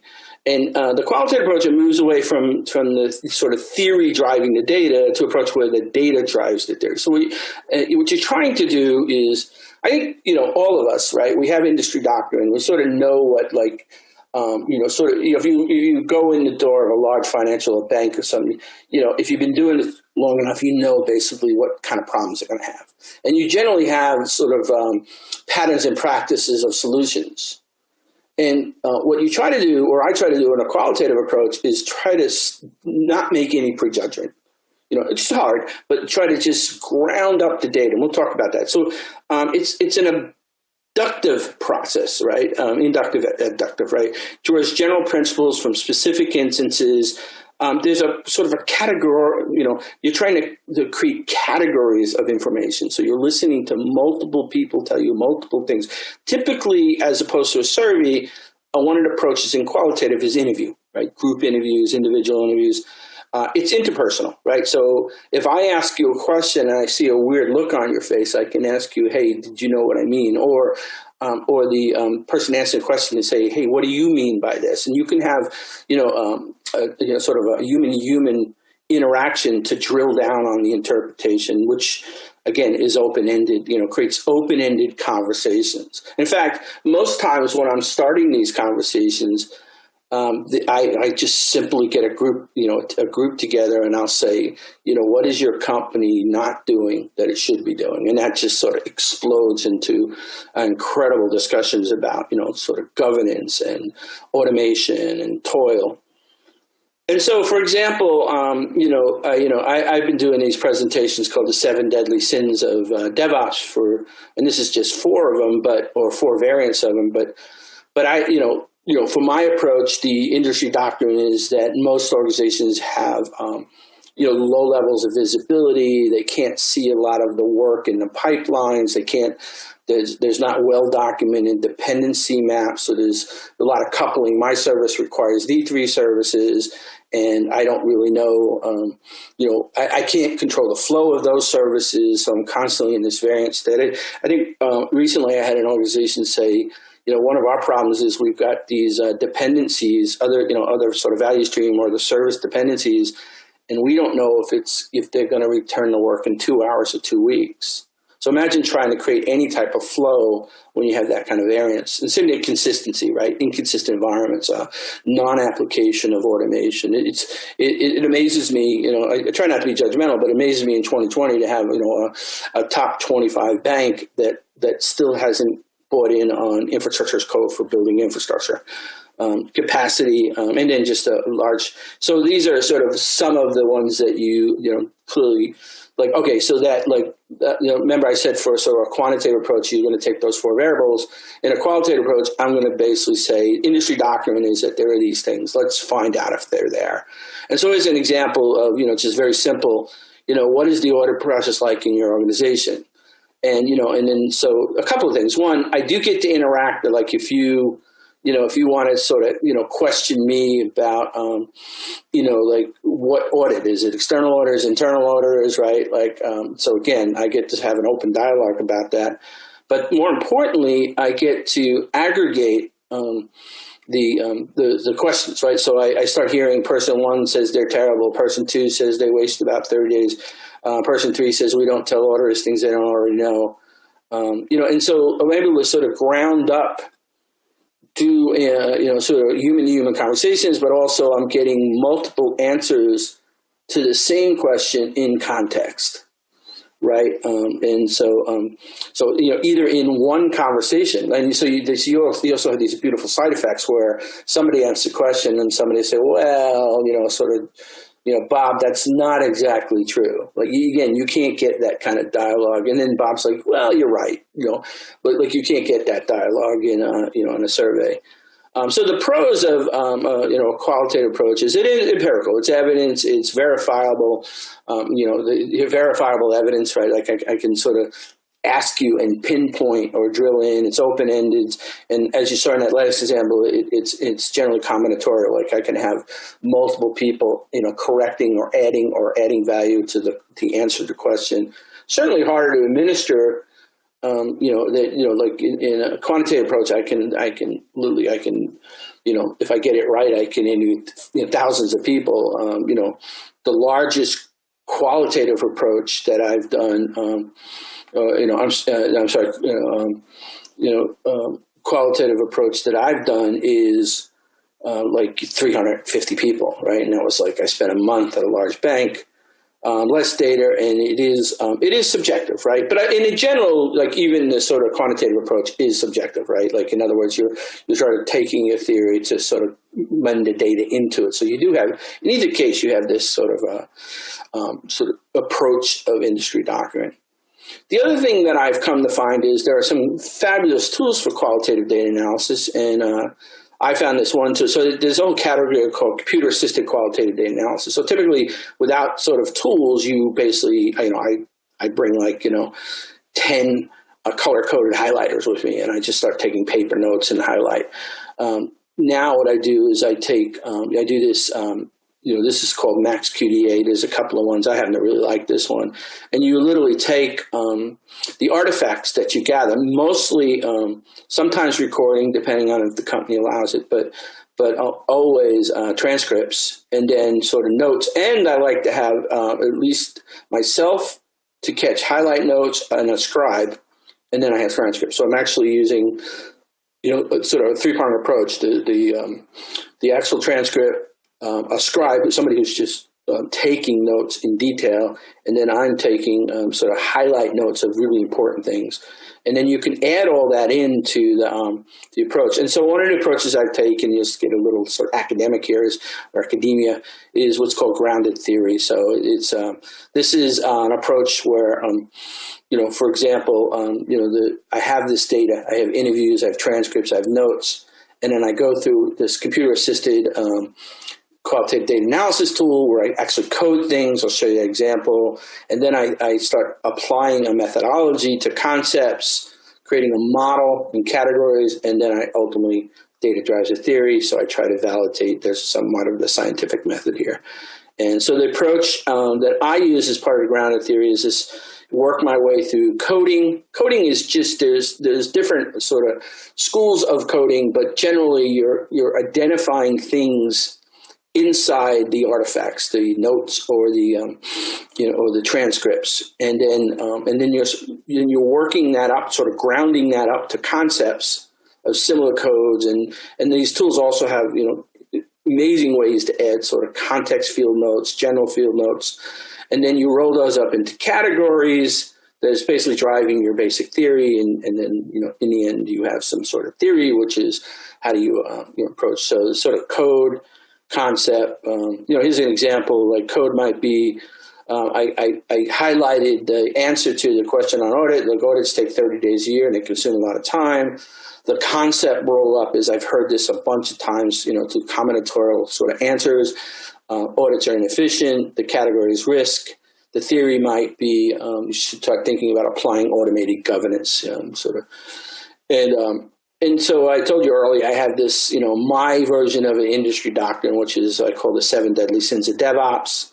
I've got full presentations on this, but you can take a look at, any of my presentations. But you see visible work, management system toil, misaligned the sentence. If you're at the Phoenix Project, right, knowledge, alignment, the Brents, organizational design, understanding complex systems, and, sort of all funnels down to security compliance theater. So typically, the engagements that I do, I wind up interviewing, depending, COVID time, they're all virtual. Pre-COVID, I used to do, go spend some time in an organization, have all-day meetings. That's where you get real value out of it. Spend a team one on, a development team on Monday, a development team on Tuesday, an infrastructure team on Wednesday. So you get to sort of, it's really good when you start, by the time you get to the infrastructure team, you can ask questions about hey, are there any issues with, getting resources from software engineers and developers? And, the infrastructure team, no, why do you ask? I'm like, well, I've kind of heard from the developers that, that you cut all their sort of memory and storage requests in half. Like, of course we do. They're idiots, but in COVID time, I have to take what I can get virtual. So, but, so maybe 10 meetings, or, like I said, the largest one I did was like 310 minutes. So the artifacts are like lots of transcripts, a lot of documents. And then, the analysis is that I go through then is I'm constantly sort of updating this Max QDA. I go back and listen if there's audio. I go back and sort of make sure I'm sort of coding and creating, sort of categories. So you see here, this is an example of one that I did where, I have the interview notes, I have recordings in this case, and then I have sort of participant notes. And then those are the artifacts here in the document system. And then you see on the left, there's a bunch of codes. And then I've got some categories that I'm building, like automate delivery outcomes. And then, the good tools allow you to do word mapping. Here's an example of sort of highlighting and coding things and then sort of, putting them with some type of name or, so I can say it's an impact or it's cost or it's toil. And then these tools also have really, really good tooling for, so one of the things you have to do, right? Like, so you get all this, like you've got, 20 documents, you have maybe a novel, like 100,000 sort of words of sort of information. And so what you try to do, the really good tools allow you to tease data in multiple ways. Like you saw earlier, the word map is a good way to start. Like, let me find out what the lexicon here is and see, they use this word quite a bit. And then I can, sort of also start thinking about, let me start seeing what the data looks like from sort of graphically, right? So here's an example of just sort of playing around with sort of, okay, risk, consistency, knowledge, alignment, how do all the codes line up? Let me see, what the data, again, the whole thing is you're sort of trying to force yourself not to make judgments or opinions and then using these really incredible tools to see if the data is telling you something, as opposed to you trying to make the data fit a certain way. And then this is interesting because a lot of times the notes and the transcripts, like transcripts, so, sort of even the best transcriptors are, can't capture all the words. So this is one where you can, I'll go in and do a quick check on comparing the transcript to the notes and see where the gaps are. And then, so a lot of times the real, the stuff that people really get excited about is how we're doing with, governance, risk, and compliance. And so, start creating some graphs that sort of drill in on, what's, InfoSec, what's business, risk. And then finally, then what you're able to do is sort of aggregate that report. So you actually do get, a little bit of a quantitative here in that, quite frankly, what I wind up doing is, and probably the true qualitative data analysis scientists would actually get furious at me at this point, but I start looking at like how often, so if I've gone through this ground up process to categories, how often do I find instances in that category? And then I'm able to sort of look at like consistency just showed up way more than say capacity. Again, there's a subjective nature to it, but what you would hope is the analyst has a pretty broad spectrum of knowledge of the industry, and then they're able to create, pretty high percentage, subjective analysis, if you will. But here's a case where consistency, funding, and toil just seem to be top of mind of all the conversation in interviews. And so then, which this leads you to your sort of theory, your thematic observations, right? Like in a lot of cases, again, the sort of anti-patterns of DevOps turn out to be, relatively true everywhere, low trust, right? And so you have your centralized authorities, your cabs, all that stuff, right? So but you're hearing it from the people doing the work. Like, I don't understand why we have to do a manual handoff to go from stage to prod. Like, can't we? There are other companies doing this like us. Other banks like us can do this. Why can't we? All right. And so sort of really figuring out where that comes from. How do you arbitrate risk and policy? Lead time. Again, I think companies that haven't invested in full automation, why does it take 3 weeks in these modern organizations to get storage or VM? I heard one recently, where it still takes 2 weeks to be able to use an Amazon instance, or too many active projects, right? Like that sort of we've got all these active projects, and then somebody screams, "We need something here," and then you pull a bunch of people off, and so you've got all these often projects.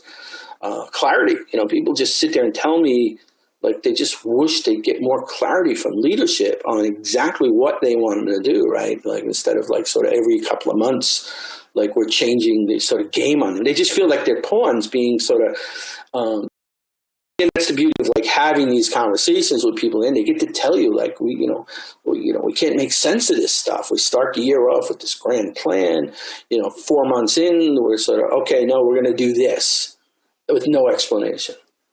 And then, funding, definitely is, there's this notion of agile budgeting, which very few companies have really sort of figured out. So this idea of sort of your sort of yearly budget, you get this much money, it has a sort of a life cycle, and those that usually, so that's the problem is you can be like DevOps and agile all you want, but if you're still waterfall budgeting, like there's a definite mismatch. Also, like I try to drive into economic impact, right? So I think this gets fun, right? Which is, let's look. One of the things you get to do, again, in a qualitative approach, is you actually get to ask like impossible questions. Like, you say if you just spent a whole day with a team, or even like, like a lot of times when I'm doing this sort of group meetings, they're usually an hour and a half, 2 hours. They're much better when I'm on site and I got a whole day, but I find there are people that just have like really good input. So I'll ask if I can do a one-on-one with certain people that seem to be sort of just very knowledgeable, very transparent. And when I get those people on an interview, I'll ask questions like, so given everything we've talked about, what would you say the sort of aggregate amount of waste that goes on here, either through sort of service management or ITIL or sort of things that sort of don't make sense or really don't help in their mind? And you'll get answers like 30 or 40%, right? And again, they're very subjective, but you're asking sort of leaders in the organization to sort of come up with a number. And what's interesting, I always feel sort of gun shy of asking that question. They're going to cringe. I cringe when I ask it, and then more often than not, they answer right away. Right, like, and that's an indication that it's pretty clear to them how much waste they're doing. I mean, they live it every day, so you look like at a $500 million budget. This is sort of, medium to medium small bank, right? Again, when we're talking about large enterprise and global 1,000, like this is relatively a smaller budget. There's 150 million wasted on general process. And then, I think you can easily aggregate in lost opportunity costs for low or no automation, right? Like, again, if you're sort of manually building infrastructure and not using sort of Ansible or Terraform or whatever. And then there's this whole discussion that I'd love to learn more about, like, what is your cost of what I would call negative risk, all right? That means you're doing things that you believe are making you safer from a risk category, for a risk or a control point, risk control, but you're really not like making anything safer. And so you are then stealing time, opportunity cost away from making yourself safer. Like that has a scary cost, right? Especially if you're in a regulated business and you can be fined or suspended from areas of business. And so I play around sometimes, like especially in a financial institution.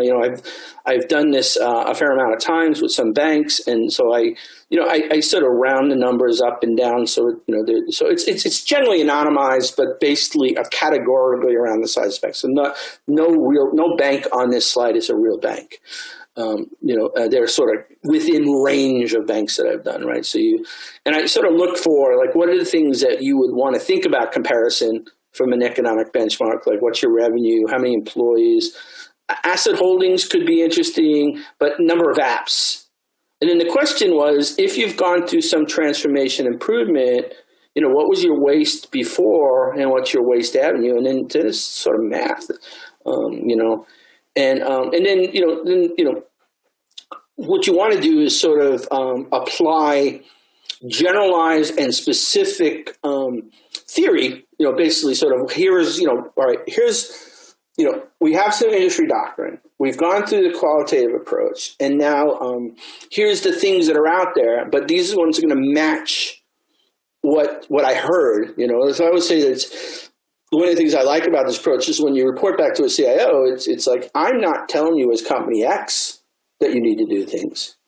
I'm telling you from what I heard from the people that work for you told me these are the things you need to do, right? So, usual suspects, site reliable engineering. I believe DevOps dojos are the right way to do things, right? Increase your, automation, like that's just, DevOps 101. I do believe in, as we sit here, in 2020, I think the sort of evidence is clear that not just because I work for a company that has a platform, OpenShift, which is an implementation of Kubernetes. I think, platform engineering, platforms are the way to go. Containerized cluster management.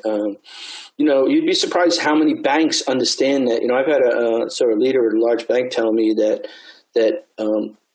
in banks, chaos engineering is absolutely critical. Right. So if if you don't understand how this makes you stronger, and then being able to understand your sort of skill set, right? We talk about I shape, T shape, E shape. If you heard those conversations, right? Like what's the liquidity? Like if you're sort of moving people around, if you're picking up new technology, or you acquire another company, or you get acquired.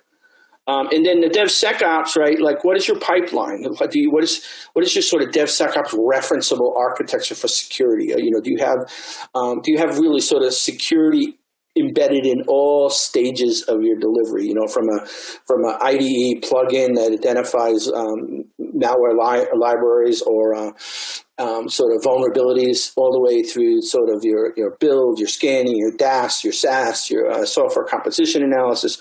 And again, I would point you, just Google me and automated governance, DevOps automated governance. Done a ton of work here. We've got some reference architectures in the slide deck. And then more recently working on automated cloud governance is really interesting sort of offshoot of that. And then design leadership, which is, this is sort of all the, I think people hate the word soft skills, but, it's how do you think in your organization about sort of leadership, the cultural, the behavioral, and some of the things that we've been doing in GTO, our team here with Andrew, Kevin, myself, and Jabe, we have this idea of a 5 elements assessment where typically people talk about dev, right? Or prior to the DevOps conversation, there was sort of a monarchical dev focus. And then, DevOps sort of created a dev and ops conversation. But then, the question here in 2020, where are your architects? Are they in the conversation? Where's leadership? Where is product? And so we look at sort of all 5 elements: dev, ops, product, architecture, and leadership, sort of like Chinese medicine. Like if you're out of balance on, that holistic system, then you're generally out of balance. We also sort of value stream mapping is like one of those framework conversations talk about, which is an incredible tool that you must use. Like I said, I don't like to use it prematurely. I like to understand sort of the gaps in, like, do a qualitative approach. where your behaviors are, where are the things that you hear the most versus some others, and then look at value stream mapping or value chain mapping, which is wordly mapping you heard. Three economies, we've got some good work on looking at sort of platform engineering as broken up in three economies. Again, more on that. You can Google. Again, anything you have questions, Logical Loop, I can point you to really good literature. I am a huge fan of the Team Topologies book, which came out from IT Revolution. In fact, I've been using for a few years. I got an early copy of it like a few years ago. And so some of the stuff they talk about team boundaries, cognitive load in team, norming and storming. It's just a great book that has really meaty research. So like they're telling you stuff and they point to the research. It's called team APIs, like how teams communicate, not technically, but social technically. And then safe to fail, psychological safety, all those kind of things. So basically, when I talked about you sort of roll up data from codes, right, and you sort of get to sort of categories. So you find that there are certain categories. I won't go through all these, but these are sort of instances of categories. So like remember earlier, like if I find that sort of there's more things in consistency than anything else, then that might be the sort of first place to look for solutions. Funding, different sort of financing, and then toil. Obviously, toil's usually everywhere, right? Like bottlenecks, whatnot, visibility, and then communication, different sort of clarity. How the sort of risk get translated to the modernization efforts, right? Frozen middle, risk, capacity, and then. Just sort of winding down here, this is, sort of a longer presentation, but what I usually do, again, going back to sort of, you start with a notional industry doctrine, right? So like in general, if you're going to do the interviews, you have in the back of your head that I want to tease out these, and I, typically think about the 7 deadly sins of DevOps, right? These patterns that seem to be universal as my frame of reference of how I'm going to try to have qualitative, interview conversations with groups and teams and individuals. And then you walk through the data to ground that up. It tells you what the categories are. And then, I have sort of industry doctrine on terms of how do you solve problems for organizations that are trying to do transformation. And as you can notice, I like the number 7. Again, I use it really sort of more for it just makes presentations and keynotes more attractive. They're just patterns. Like it could have been 6, could have been 9. But I find that the areas where companies struggle is just taxonomy, right? Go back to that sort of open-end conversation and human. I can get a sense if different groups or individuals within an organization are using different words to describe the same thing. The sort of the criminology, red hair versus blonde hair, right? So I can sort of hone in on like maybe one of the first things or the easy things to get a hold on is let's create some common taxonomy. Let's make sure that sort of everybody here, like we know what the words we're going to use. In fact, one of the years ago, I remember Eric Rees, Lean Startup, had a conference and he was interviewing a fireside chat with Beth Comstock, who was the CMO of GE. And BE had bought into Lean Startup, in a big way, brought Eric Rees in.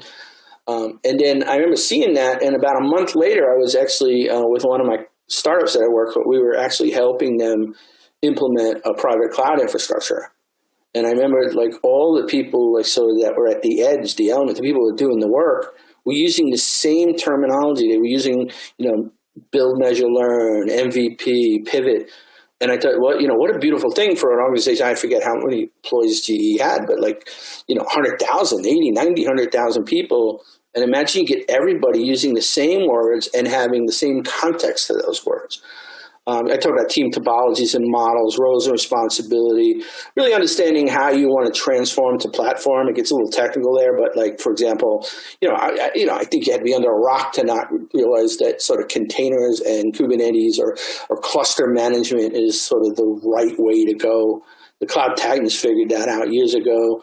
outcome-based metrics. I'm a big fan of flow metrics. So if you haven't seen those, of course, automation, really putting, in like sort of 1/7 of your emphasis on skills liquidity, not just skills update, not just onboarding, but how are you, I've seen really good examples of sort of gamification, where maybe a guild where you actually get, depending how often you presented the guild and what you do and sort of the net promoter score of those things actually go into your bonuses, make up your bonuses. Again, like you want to sort of achieve skills liquidity, but you have to sort of put things in motion that are sort of out of the box and a little different than sort of normal. And then again, the whole safe to fail model is, again, really sort of important to understand. I'm getting near the end here. This is a longer presentation where typically I go through each one of these 7. There's a ton. I'll make these slides available. There's a ton of really good reference papers, forum papers we call them, that I've been working with Gene Kim and the IT Revolution for many years. So each one of these areas, the 7. Here's the 5 elements. I talked about sort of a Chinese medicine of balancing product and development, architecture and operations and leadership. Again, some good papers from IT Revolution. I'm the flow metrics. I think Mick Kirsten, his project to product, but I would say it's even sort of product to service, and then sort of platform as interface. So what you're trying to do is sort of collapse in operations and infrastructure, sort of right to left, and SRE and then 3 economies, and then you're moving sort of product focus to model focus to get to sort of your sort of platform is that sort of thing in the middle, a clutch. And we call the 3 economies as sort of a scope economy in the middle of a differentiation and scale. And I know I'm doing a disservice to that conversation by going through it so quick. Here's what I was talking about, the sort of 3 economy model. Typically, we think about the world as a 2 economy model, right? And so this idea, like sort of how can we sort of move things? Let's the developers just do developer things. Let's move all that stuff into the scope and let sort of operations move the infrastructure scale things into the scope economy. And we think a lot about a platform as an interface, as opposed to a platform as a service, change management. And then here's I'll make this available. So some great papers, forum papers, ton of forums, like 60 or 70 forum papers out there. Dominica Diagranis, Making Work Visible, The 5 Thieves of Time, Mix Project to Product, metrics. I talk about flow metrics again. I think you have to have the common 4 that we talk about: lead, deploy, MTTR, or mean time to restore, change success. But I think you get, those I would say are latent. In other words, you don't really get to decouple them. But flow metrics actually includes sort of wait time, and you get to decouple or, change failure rate by team or work. And then here's some really good papers and books, automation. I talk about trusted support, software supply chain. This is an example. I know I'm going really fast. Here's the DevOps Automated Governance Reference Architecture Guide. Some of the papers in the Automated Cloud Governance papers, skills liquidity, dojos, continuous learning, safe to fail, chaos engineering, like I said earlier, or there's this notion of continuous verification, sort of a variant in a chaos engineering. There's a chaos engineering book, and I just want to finish up. Anyway, that's basically it. Again, Jay Willis at redhat.com, Botchgaloop on Twitter. If there's something you find interesting here, feel free to reach out. I'd like to have deeper conversations about this, or if you have some comments, or you think that sort of I've gotten something wrong, or or there's things I'm sort of missing, I would love to have that conversation with you. Anyway, thank you so much.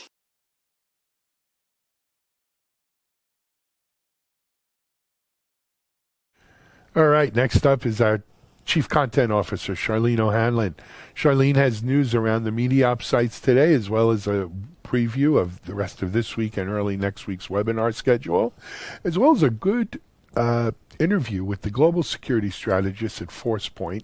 I'm not even going to try the name because I'm pretty sure I'll really mangle it, but it's a great interview, and do check it out. Charlene, take it away. Hey everybody, happy Thursday. This is Charlene O'Hanlon, and I'm here with the Thursday edition of the news headlines. First up on DevOps.com, we have an article about self-healing networks, namely how to create one. Today, more than ever, organizations rely on their infrastructure to ensure business continuity, not just for their customers, but also for their employees.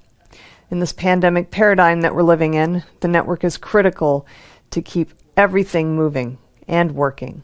So when downtime occurs, an organization can lose millions of dollars in revenue and productivity.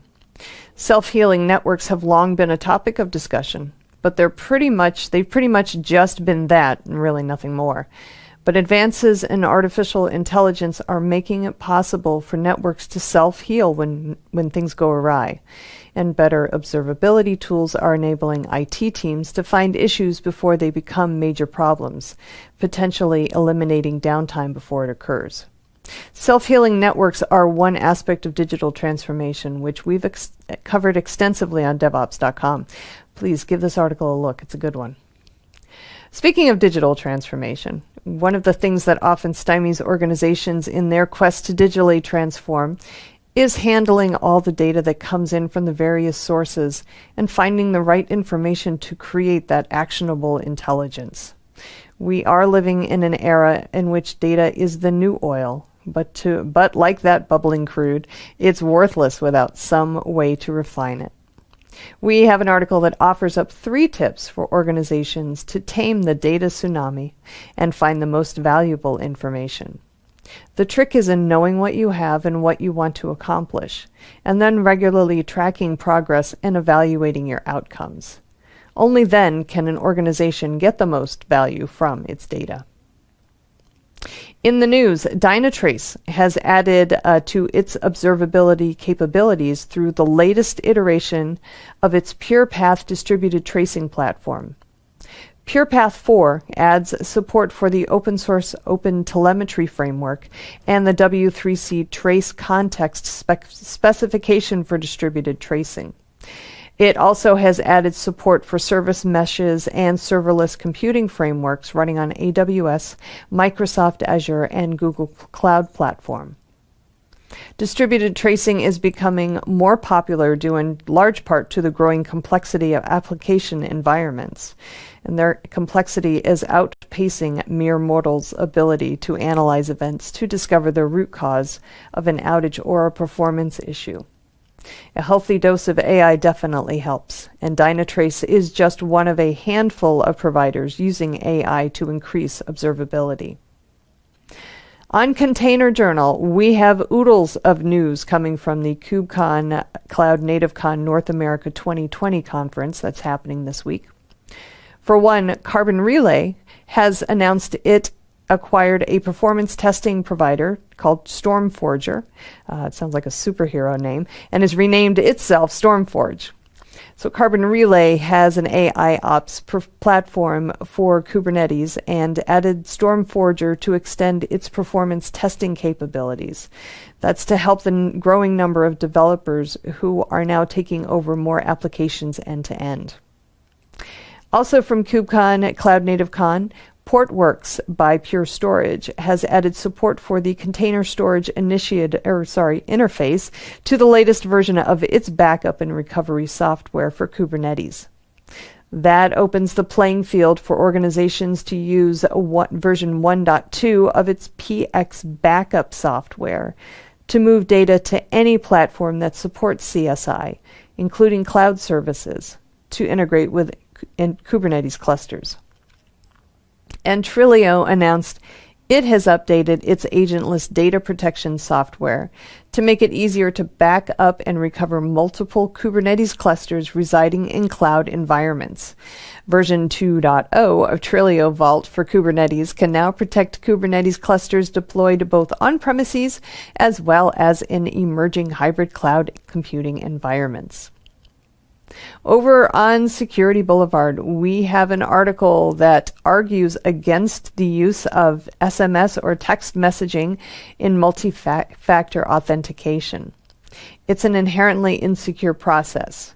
Authentication by cell phone requires that the device itself be secure and authenticated. And if it's lost or stolen or the victim of SIM swapping, the phone is as good as useless. Authentication in general is due for an overhaul, including the use of social security numbers. And there are a number of vendors that have devised alternative authentication measures, including Microsoft and Google. As identity and authority authentication become critical for applications, financial transactions, medical treatment, and a host of other purposes, especially during this pandemic, we do need a better and more secure method of authentication. And we also take a look at the very real and growing issue of data breaches in the healthcare sector. We've known for a while that healthcare is an attractive target for hackers. Lots of entry points, lots of juicy data, but during the pandemic, it has just gotten worse. And now, with news of 2 potential vaccines, healthcare facilities aren't the only ones being targeted. Medical IoT devices and pharmaceutical companies are also very much in hackers' crosshairs. It's a nasty problem to begin with, but increasingly, data breaches and ransomware incidents in healthcare are becoming life and death situations. Technologies such as automation and deterministic alerting can help IT teams be more proactive in determining and remediating threats on the network before they have the chance to do major harm. And as these threats grow in number and sophistication, healthcare organizations need to step up their security game to keep their data and their patients secure. Well, that's it for today's version of the headlines. Just a quick reminder that today is the Low Code Today Virtual Summit, featuring all manner of discussion around the use and impact of low code in today's IT environments. If you're considering low code to help take the pressure off your development team or just to keep the lights on in your organization, stop on over and check out the event. You can register on any of our sites or head on over to lowcodetoday, that's one word.com. This is Charlene O'Hanlon, and I will see you next week. Until then, have a great day and stay safe. This is Digital Anarchist. Hey, everybody. Welcome back to TechStrong TV. I'm Charlene O'Hanlon, and I'm here now with Homayun Yaqub, who is a global security strategist at ForcePoint. Hi, Homayun. How are you? So great to see you. Thanks for joining me today. Great to see you, Charlene.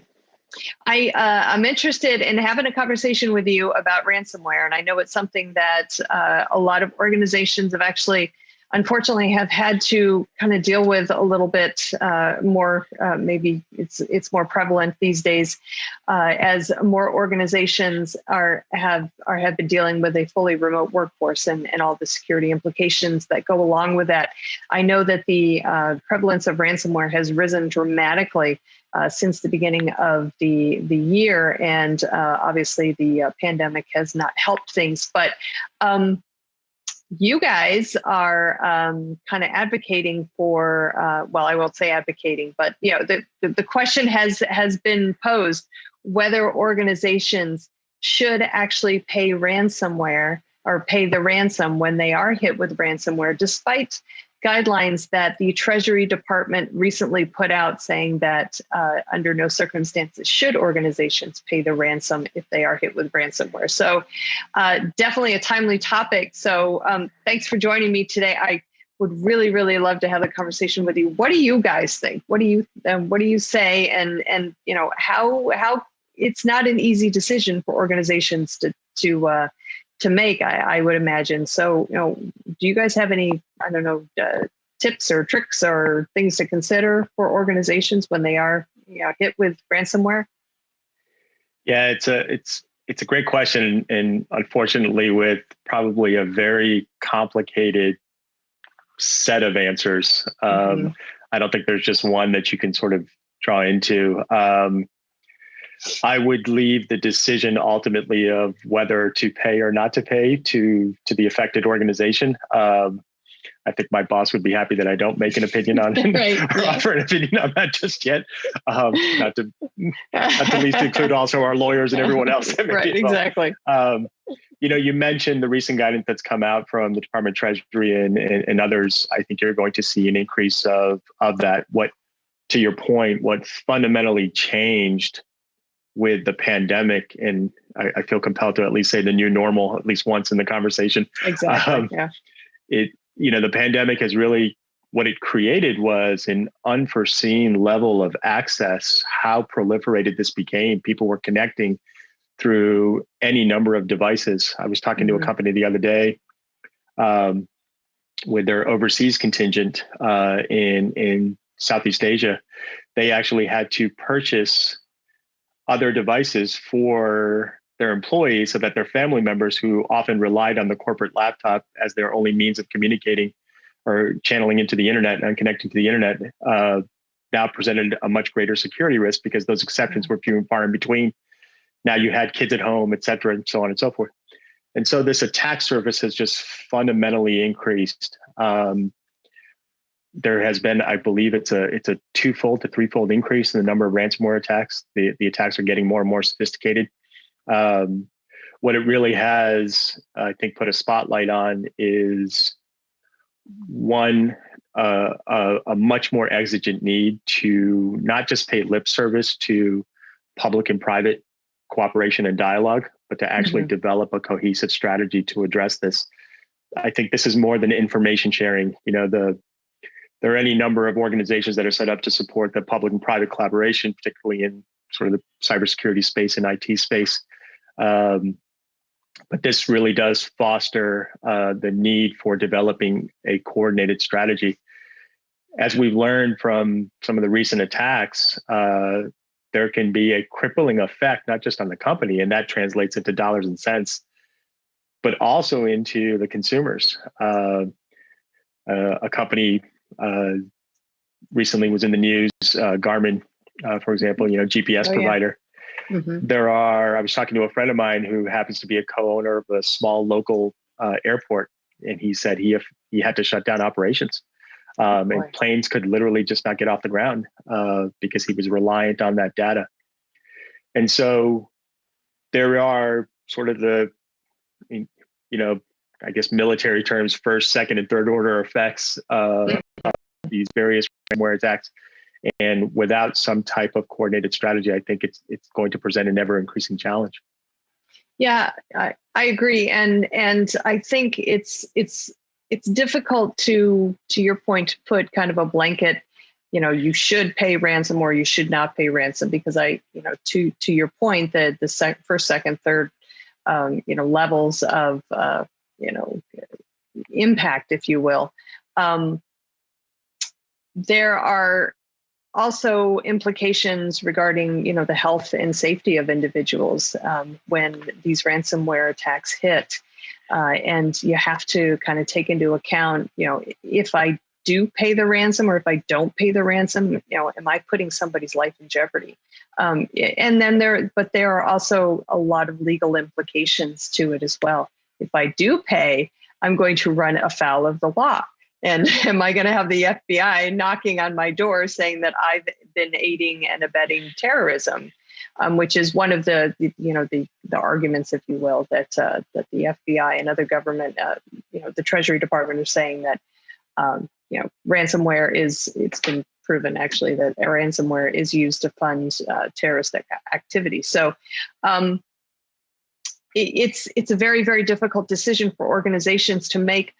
But, when you are trying to make the decision as a company, how much leeway do you think the government would actually give you if you're in a situation where, if to what I said, if you don't pay the ransom, you actually are putting somebody's life in jeopardy. If it's a situation like that, I mean, do you think the government is gonna, kind of say, well, okay, just this once or something like that? Yeah, it's a great question, and I think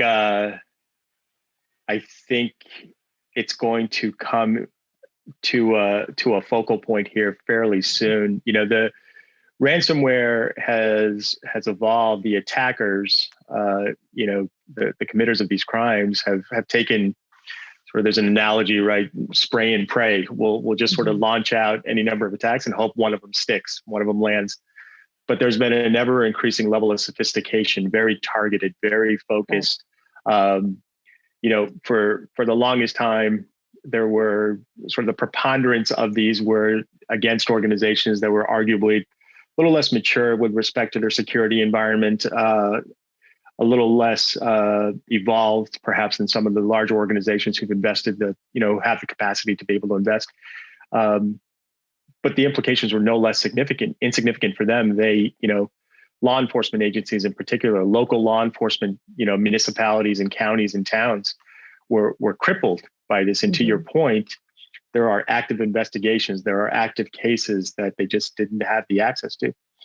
And the challenge too is that part of the sophistication on the part of the ransomware attackers has been to now also hold the threat of divulging data. So it's not so much just locking down data, it's also now stealing the data and adding sort of a second piece to this to say, hey, we're going to start releasing, as we learned through the recent case out in Las Vegas with their school district. All of these things, I think, are going to come to a head with the larger organizations. For those of us who sort of vividly remember the too big to fail reality that we lived in with some of these very large corporations, whose material loss would have been far more consequential to the rest of the economic apparatus than just the corporation itself, because of how many millions of customers that they have, so on and so forth. Right. I think if we start to see an increase in those types of examples, the government can certainly take the approach of having a hardline stance and be very redline and say, absolutely, we will not negotiate. We will not come to terms. We will not do anything. But then I think the impact will very quickly be felt. It took days in the Garmin case. It wasn't weeks or months, literally days, where there was a net impact on flight operations. Now, granted, in a pandemic, there's not many flights going on. Right. But you can see as as an analogous example how that could just as easily be into any number of other areas as well. So.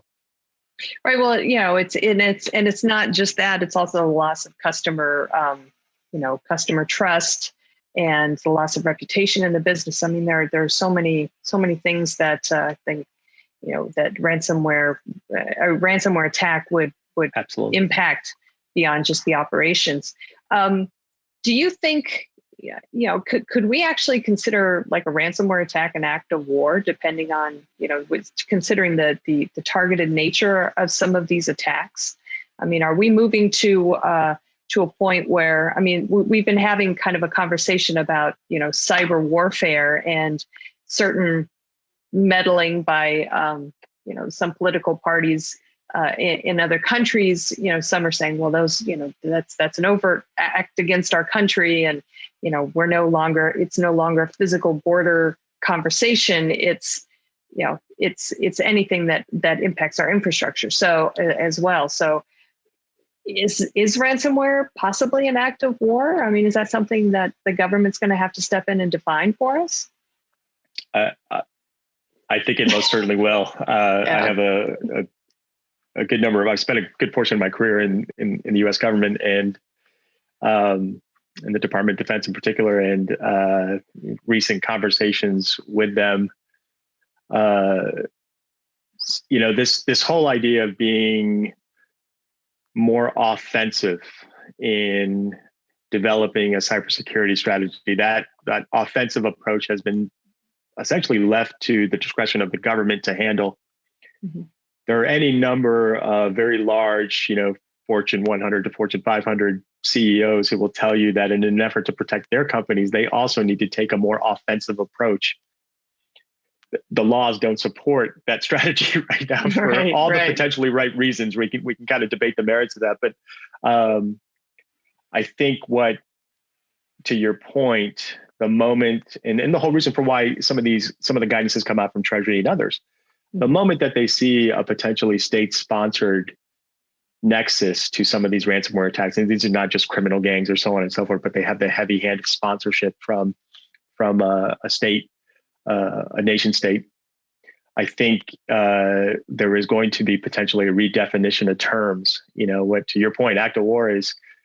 I would have probably several years ago said, that's probably a bit extreme in terms of a way of characterizing it. I don't think it's extreme anymore at all. Absolutely not. The this is just another manifestation of a type of warfare. And look, we live in the digital age. That's not even sort of revolutionary anymore, right? Mm-hmm. We live in an era where data is the new oil. Just look at the top leading companies in the world and what they have commoditized. It's not physical production, it's information. And so absolutely, the moment that transition turned into a digital economy defining the economy, mm-hmm. I think it now also redefines the whole notion of what warfare potentially could be.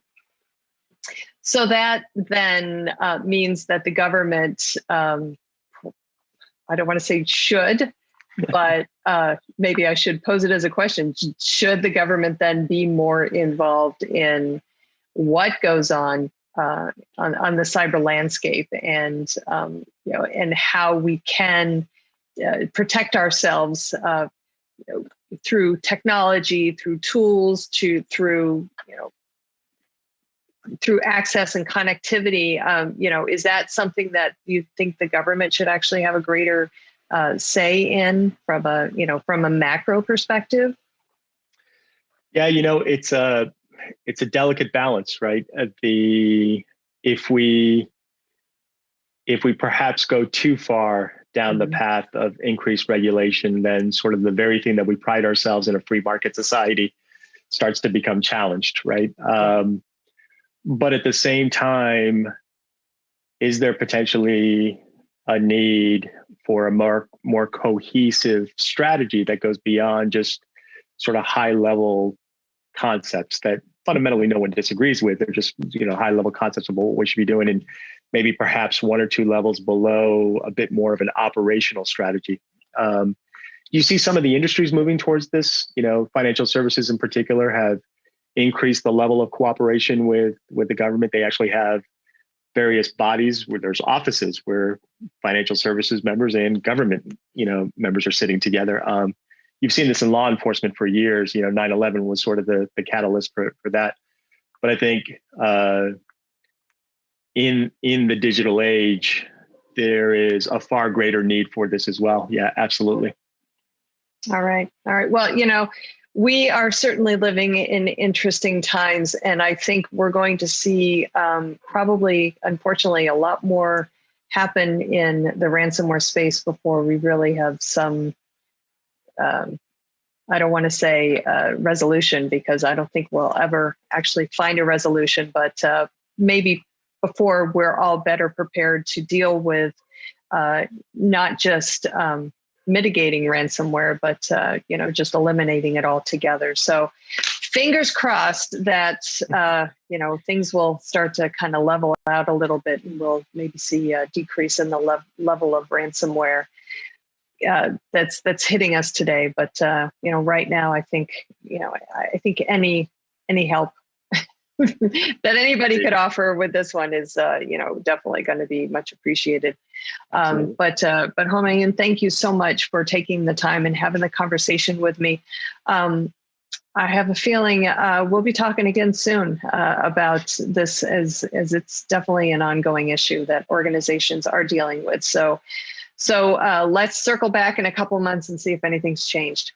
I look forward to it. Thanks, Charlie. All right, great. Thanks again. All right, everybody, please stick around. We've got lots more TechStrong TV coming up, so stay tuned.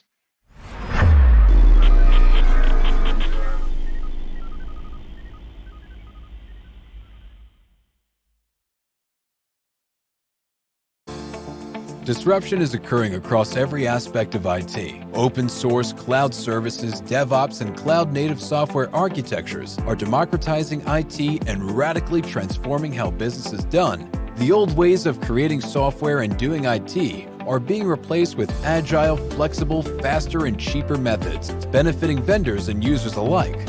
Accelerated Strategies Group is out to democratize access of industry expertise and knowledge. We use our expertise and experience to offer insightful, intelligent, useful information in a variety of formats relevant to the IT community: digital events, videos, reports, assessments, workshops, and implementation projects with tech vendors, IT organizations, and business leaders. solutions. We widely and openly share our work products, often for free. Analyst reports these days aren't worth more than a graph or chart that tells a story or illustrates a market trend. We work with developers, DevOps teams, cloud architects, security engineers, and transformation leaders most every day, creating and implementing transformational strategies and technologies. We're not just thinkers, we're also doers. Hey everybody, happy Thursday. This is Charlene O'Hanlon. I'm here now with the latest edition of the webinars preview. Thanksgiving is quickly approaching here in the States, and we have a couple webinars that are coming up before the Thanksgiving break. And I also have one webinar for you for after the Thanksgiving break. So maybe hopefully we can get you guys thinking ahead a little bit about some of the webinars we have. But as I always say, we have lots of webinars coming up for everybody on the DevOps.com site, as well as Container Journal and Security Boulevard. So hopefully there are 1 or 2 or 3 or 4 webinars that will pique your interest, both upcoming and on demand. But here are 3 of the ones that are coming up the quickest so that you can mark your calendars and attend. The first one is our latest DevOps Unbound Roundtable event. It's happening Friday, November 20th at 11 a.m. Eastern on DevOps.com. This one is, the topic is the reality of testing in DevOps. It's sponsored, as always, by Tricentis. If you're not familiar with the DevOps Unbound series, each episode explores some aspect of DevOps and features some of the brightest stars in the industry. Tomorrow's episode includes Miriam Makshanoff, who is a senior QA engineer at Calendly, Abel Wang, principal cloud advocate and DevOps lead at Microsoft, an all-around cool guy, Adam Arkelian, director of engineering at Dell EMC, Clint Sprav, who is director of product marketing at Tricentis, Hillary Weaver-Robb, who is a senior software engineer at InTest at Quicken Loans, and Mitch Ashley, CEO of Accelerated Strategies Group, being moderated by Alan Schimmel, as always. This is sure to be a very spirited conversation and one totally worth checking out, so please do. The next one is happening Friday as well. It's called Akka Cluster and Red Hat OpenShift, a symbiotic relationship. It is happening at 1 p.m. Eastern on DevOps.com. Again, it's also on Friday, November 20th. This one is sponsored by Red Hat Marketplace, and it is the latest in a series of Red Hat Marketplace sponsored partner webinars. This webinar will focus on how Akka, Java Cluster, and OpenShift can work together to create an optimal symbiotic relationship for high-performing distributed environments. Akka Cluster allows for building distributed applications on the Akka platform and handles nodes leaving and joining or a running cluster, while OpenShift adds and removes nodes as needed to increase capacity or recover from failures. Good stuff. Plus, there's a demo. And you know how much I love those demos. So please tune in for that one as well.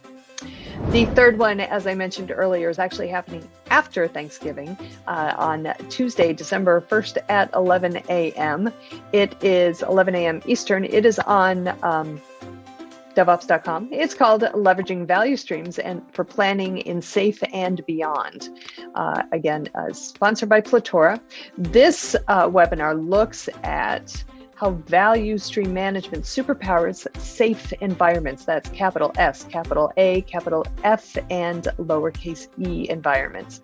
And our safe implementations, I should say. And takeaways will include optimizing agile release trains, value streams, and teams with value stream management, aligning and measuring OKRs and KPIs real-time with data from DevOps tool chains, and how value stream management helps organizations move from managing dependencies to actually breaking them.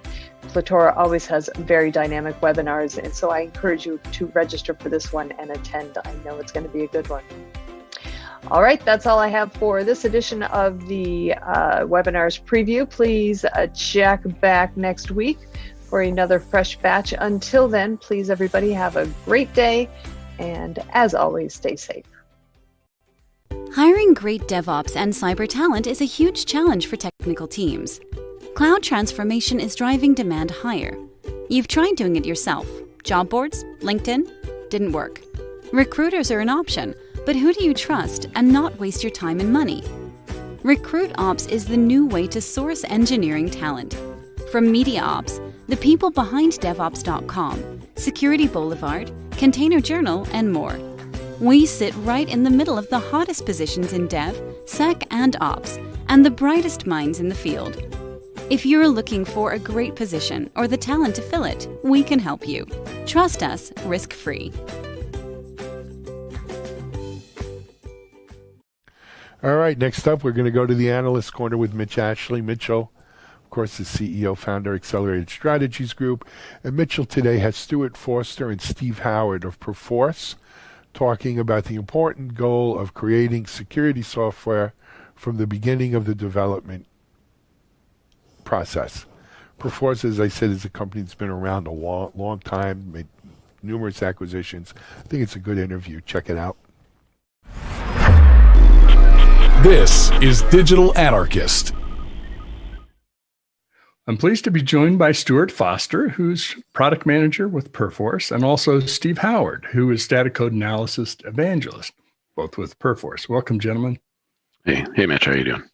Very good. How about if we let's start up with just a little bit of an overview of Perforce, and then Steve, why don't you do that, and also tell us a little bit about yourself, and then we'll toss it over to you to Stuart to give your introduction. Great, yeah. Well, here at Perforce, really our role as we see it is to help developers write better code more efficiently and more quickly. So these days we tend to talk about DevOps and the whole idea of developer operations and how they put that code together, how it's constructed, how it's managed, how we control the processes around it as well. Of course, there's more and more regulation, it seems, these days in software development, and we're making that whole process from start to finish of writing code to delivering it, that whole cycle is hopefully being made easier, more comfortable for our developers that use the products. So that's really where Perforce sits. And we think of that as really enterprise DevOps and doing it at scale in large scale organizations. My role really is specifically on the static analysis side, or static analysis security testing side, SAST tools, if you will. Trying to make sure that that piece of writing the code, actually developers writing the code itself, is done to the highest possible standard from both the security and the quality perspective, and also at the same time getting maximum productivity from our development teams. Yeah. Wonderful. Stuart, introduce yourself. Absolutely. I'm Stuart Foster. I'm the product manager for Perforce's static analysis products, both Clockwork and Helix QAC. So I work with Steve. He's kind of my partner in crime, amongst a number of other sales engineers and developers and everything. And we're just out to produce a really solid static application security testing tool. Excellent. Well, that's one of the great things about talking with you both is, since you have products in market, you talk to a lot of customers, especially in an evangelist role too, Steve. It really helps us kind of get an idea of where the state of security is in applications, what people are doing today. The whole idea of shift left, I think, has evolved a great deal. I think when I first heard it was move left in the workflow, and then it became, we'll move when the security people get involved. And we've really taken it much farther than that to really thinking about how we start writing secure code. Maybe one of you could kind of give us an idea of where you think we are as a community on getting to that point of when the code's written, it's written securely. Yeah. So, from my perspective, you kind of look historically, people using the term shift left. And, from our perspective, that would have been, doing some sort of code analysis on a server and then, moving that left in terms of the software development lifecycle into, the developer's IDEs. What you see nowadays is that, historically, a lot of those responsibilities would have been siloed. You'd have a security team, a QA team, various other teams that in many ways, because they were siloed and in different stages of the process, you'd run into kind of bottlenecks.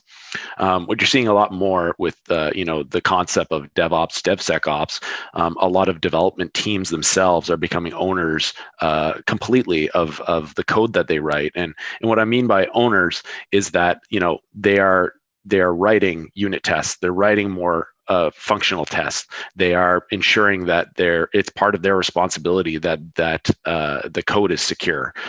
So that's the shift left. But then you have to think how developers work. They're working in IDEs. They have their own CI/CD pipelines. They may be using cloud services, various containers that are all getting spun up and broken down. So it's not just, to me, shift left anymore. It's analysis anywhere. It's basically having something that can work anywhere in a workflow, right? And in this sense, the security teams still exist, the quality assurance teams still exist, but what it really is a culture of security and collaboration that are coming together, right? Steve, I think you may have a little bit of a perspective on this too. Yeah, I'm interested in your from the field perspective too. Yeah, no, it's well, exactly that. I think it's a really good point that now we're not just talking about moving to the desktops, we are talking shifting left throughout the whole cycle. I think that is a key point. And it is really an opportunity using tools like ours and static analysis security testing is about being able to enforce the requirements and the needs from that expert security team where there were bottlenecks previously, trying to put that into rules and regulations that we can then push down to the development tasks and processes that are to the left of that kind of final sign off. So yeah, that in that form, very much I'd say it's shift left, and it's about that optimized process now where we can be doing that checking all of the time. So it's making sure we're continuously compliant to those security requirements or quality requirements, as the case may be. Yeah.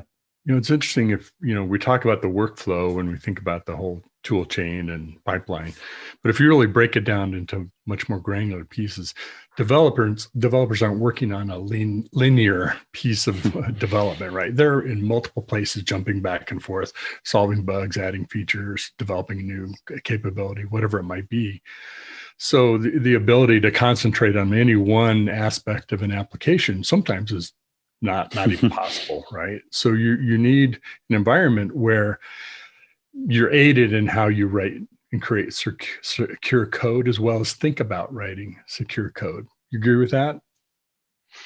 Yeah, absolutely. I think that's the point. We're trying to make sure that all of those pieces that they're working on at different times, and our colleagues in the version control system team know this very well. But obviously, there are tens or hundreds of branches running in parallel, as you're sort of saying, and developers are jumping between fixing problems on a current release maybe, and then carrying back on with their feature work for the next release as well, and all the time to try and manage what security requirements each one of those had, or quality requirements as well, would be a real nightmare without sort of tooling and regulation around that whole process, which is a significant part of developer operations as a whole, the idea of automating a lot of that and building it into the system. So I think it's just enforcing that with making sure we're adding all of the extra pieces that we can also include in those processes.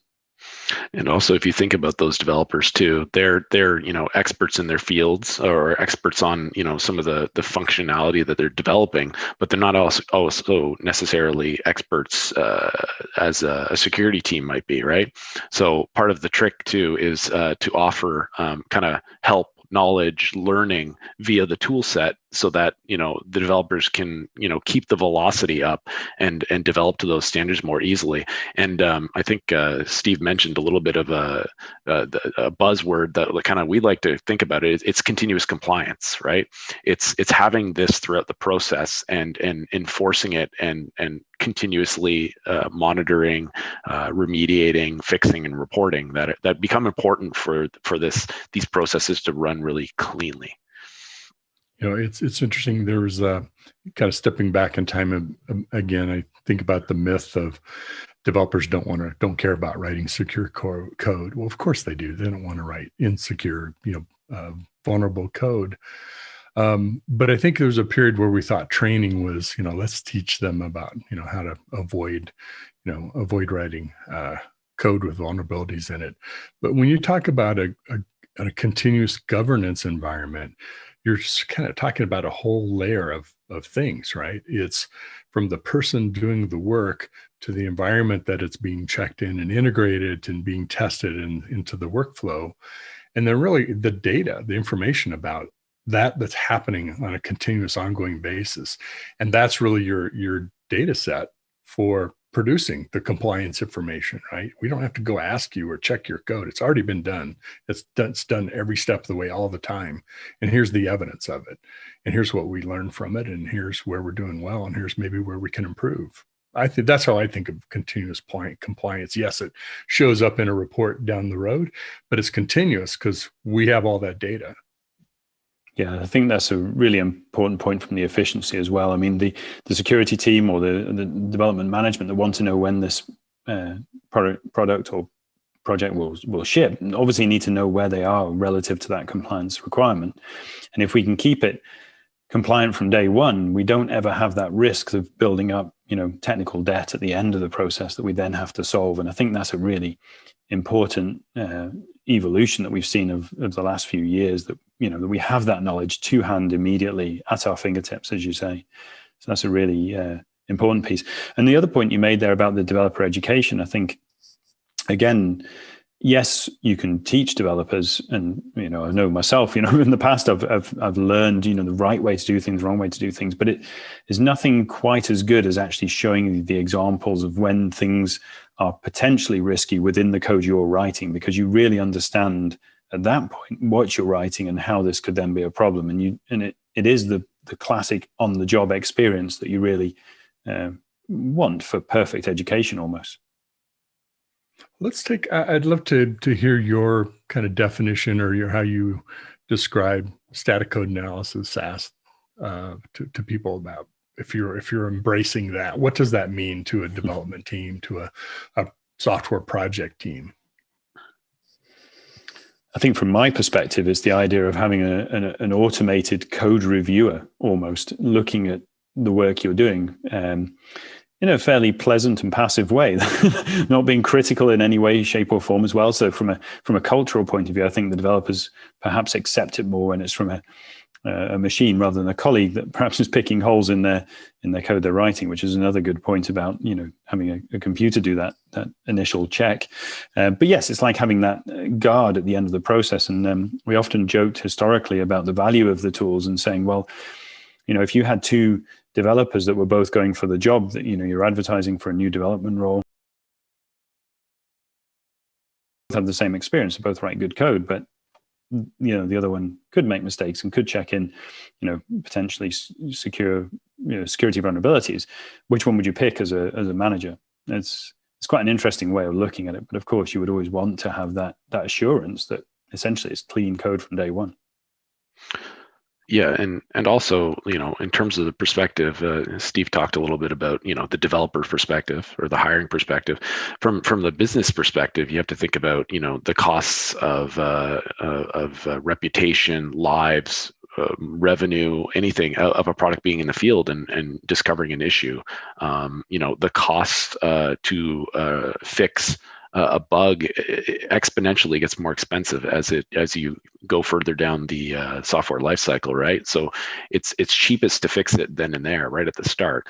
And in terms of kind of pain points that the software is trying to fix is, providing that knowledge, providing that quick remediation as developers are working, ensuring the velocity stays up, ensuring that, the continuous compliance enforcement throughout the process means that there's not a heavy lifting of work later in the process because you weren't reaching compliance requirements. The ease of using the software, however a developer wants to work. It's all about velocity, in terms of, the business having that oversight and understanding, what are our risks and how soon are we going to be able to ship this product? Because, we know with many products, the faster to market you get, you have that first mover advantage. And that's what's needed in this fast-paced software market. Well, it's very tough to recover from, reputation damage and quality issues or perceived quality issues around your products too.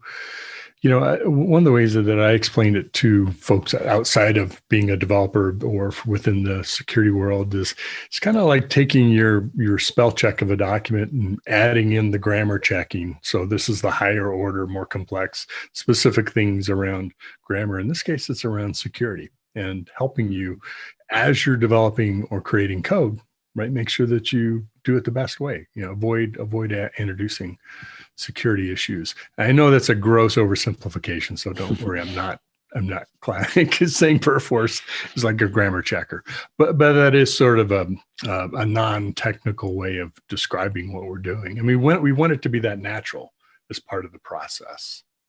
Yeah, absolutely. And I think that's very true. I think, we've seen the evolution of static analysis tools very much in the same way we've seen the evolution of things like the Microsoft Word, spell checker to grammar checker and so on. And it's kind of evolved to be more and more all of the time, and other systems similarly.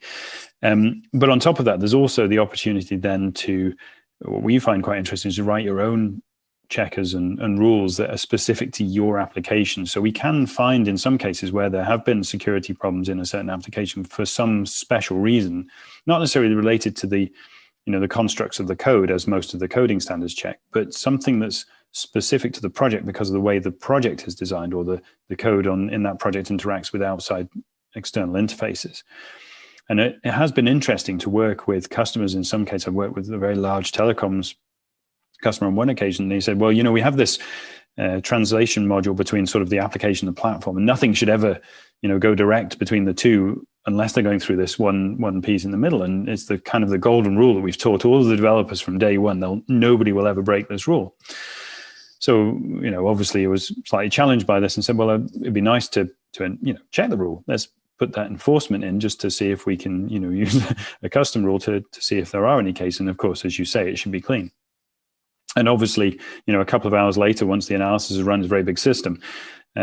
We found a couple of cases, only a couple, but there were a couple of cases where exactly what they said should never, ever, ever happen for the security of the entire system. It happened.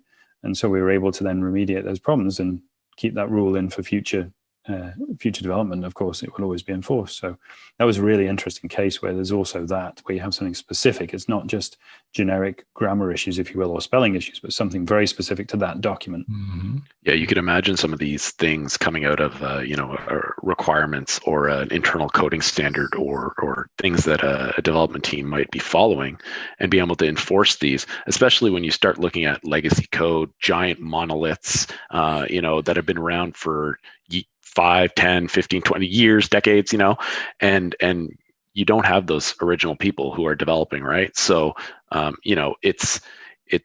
we sometimes think of our tool also as, the kind of like a quality assurance on a product or a code base that, it's legacy and all the new people have no idea how to use it, but you need to expand on it. You need to develop it because it's valuable IP. And how do you manage,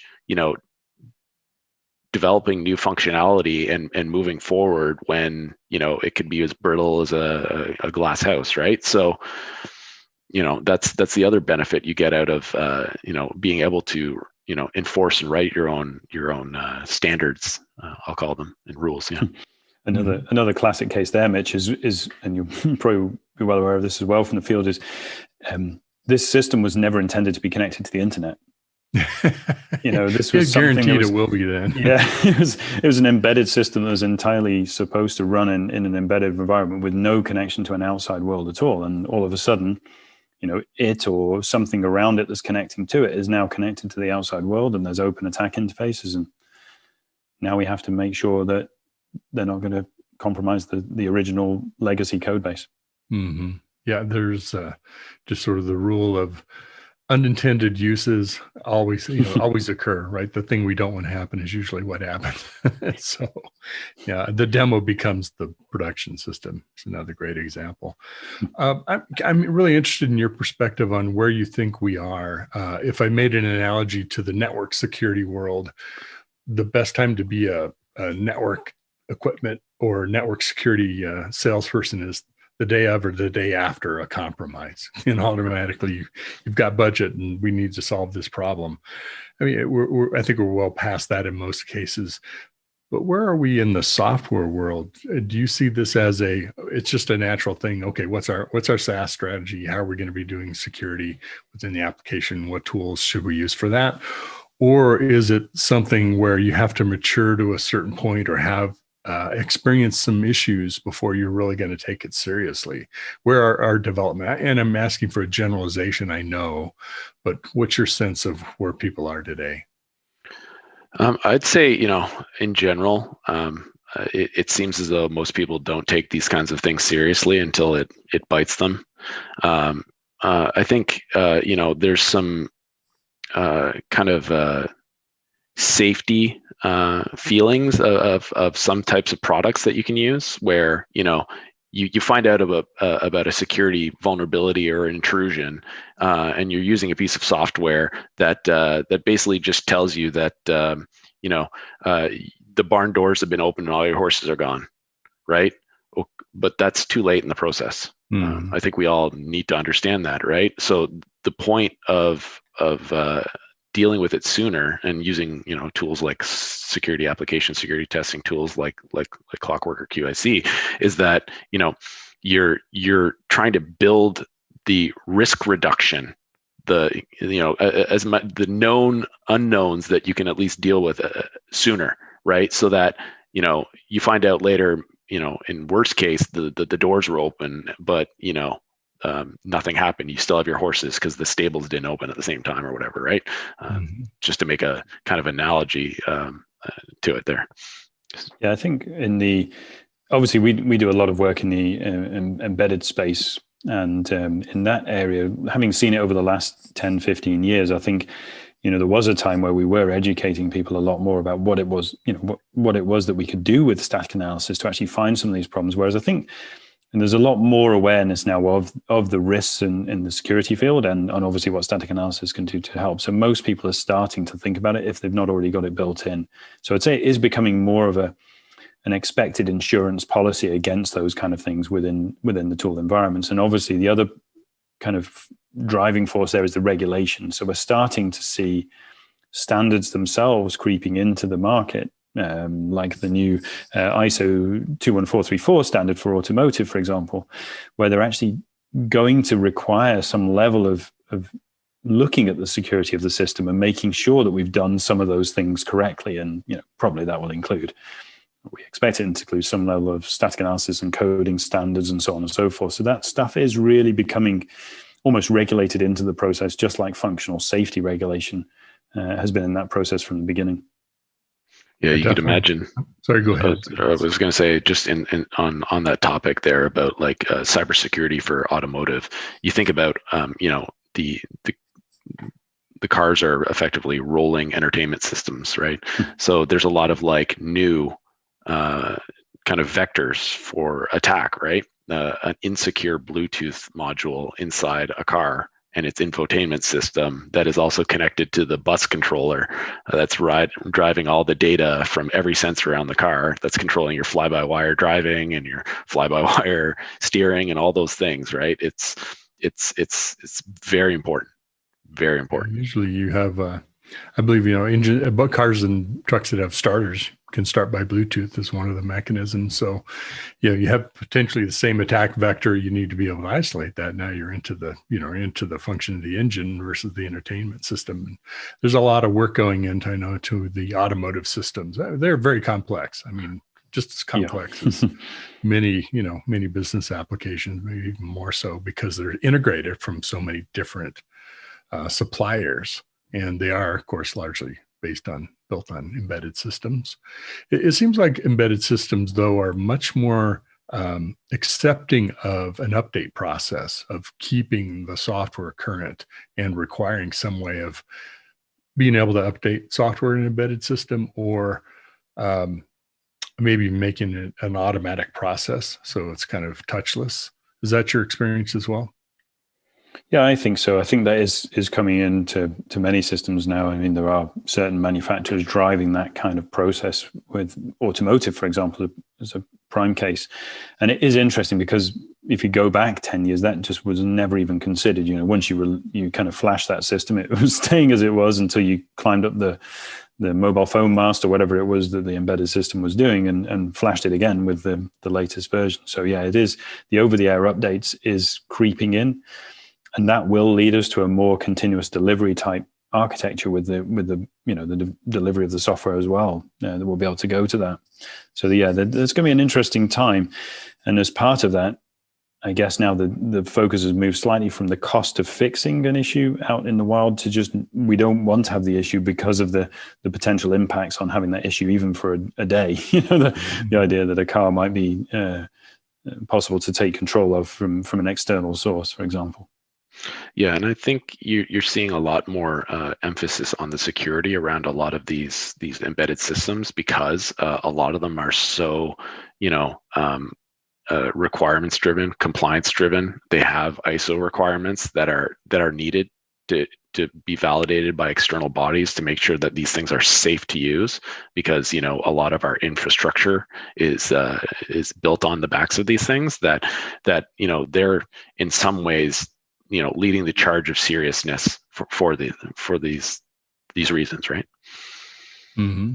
And it seems also that industries like, we're talking about the automotive industry, are putting together their own standards. I think in part of fear out of, we don't want government standards to dictate to us. We'd rather us solve the problem, industry solve it in a way that they're more accepting and flexible to them. But do you see more regulation coming at a kind of geographical country government level? Is that more of that happening? And you talk about ISO standards, of course, being more industry. Yeah, I'd say so far. Kind of like our privacy standards, we're talking about software security standards. Well, yes, there is that as well. Perhaps, the European level, for example, of something we see on this side. But mostly it's industry standards from what I can tell that we're experiencing and seeing come downstream at the moment. Mm-hmm. I think it depends on the level of sensitivity of the data. So you do see requirements as they relate to finance in like PCI, DSS, and things like that. You see security in terms of running a blank here, but they typically come from when the data is so sensitive. The U.S. government has their STIGs, DISA STIG rules, so it tends to come down from the level of sensitivity. I wouldn't be surprised if we do start seeing more requirements, perhaps for public data, but right now we have things like the HIPAA compliance and things like that. So as they relate to very, very sensitive data. Yeah, defense industry is also a good one to start to drive standards too, and I know they're doing a lot in security. Mm-hmm. So just to shift focus here, we have a few minutes left. We were talking earlier about where people are in their maturity level of adopting SaaS and writing more secure software using those kinds of tools. If you were someone on leading a project, maybe an architect or lead developer or somewhere in the management chain that said, we're almost there, I just need to do a little bit more convincing, or I need something else to help my organization get there to see why we need to do this, and I'd like to do it before we have a major incident. What's your best suggestion for kind of doing that? I don't know if it's internally selling or if it's demonstrating the value of it, or how do you see people successfully getting their organization to begin to support adopting it? I think that's a tough question, and just because there's so many industries and so many different kind of topics of particular interest, it always helps to have experience of a well-publicized, kind of issue that's gone out into the. We don't want to be like those people. Right? Yeah, exactly. Yeah, that always helps drive things a little bit. You've got something to tangible to say we don't want to end up there. I think again the regulation piece is where I see a lot of that being driven. The industry bodies are actually saying, as a whole, the industry doesn't want to end up there. That's not somewhere we can afford to be. And so let's try and make sure we get this right from day one. And that trickles down to the individual projects and so on. Well, speaking of dogs, okay, hold on. Okay, yeah, so that's okay, really where we're... Just start your answer again. Yeah, so that's really where we're seeing it predominantly from the, first of all, we don't want a case where there is an incident because, if we can use that as a tangible case and say, we don't want to be like those guys because that didn't end well for them. So that's obviously always a good driving force. But then it's regulation from the perspective of the industry bodies themselves getting together and saying, we really can't afford for this kind of thing to happen. And we want to make sure that, across the industry, we start to follow a best practice that's going to do our very best to prevent that, I guess, is a good way of describing it. It seems this is also an area where security team CISOs can be a real colleague asset for making the case to the rest of the organization. Because if you're a standalone software team, you have one set of justifications or definition for why you need that. Another is there are corporate, the CISO is trying to accomplish these goals, these things with the organization. And it's always easier to fit your objectives within a larger objective and get that supported, get funding, that kind of thing. So that's another suggestion I would throw out there too, that also helps folks. And plus it brings security and software teams closer together. Yeah. I think we do have security evangelists that are like, as you just said, who are championing it, right? And when we talk to those people and we go over static analysis with them, and this is the security focus, right? It comes down to being able to help understand their size of team, what kind of current development practices they have, and what that means in how you can roll out the tools and not slow down that velocity, because that's always the goal. Don't slow down the velocity, but add more value. So that's what we try to help them understand, and also help. Sometimes Steve is sitting with these people, and we almost help them mature in their software development process to move from a couple guys who are just doing nightlies and they have no version control, they're not using quality gates, they have no type of automated pipelines, to setting them up so that they can scale their development groups, they can speed up their testing, their development processes, and that all comes out of engaging with vendors like us. Great. Well, gentlemen, this is a lot of fun. I really enjoy talking security and creating secure applications, and something that I think everybody wants to improve at to different levels of degrees, and hopefully before those bad things happen.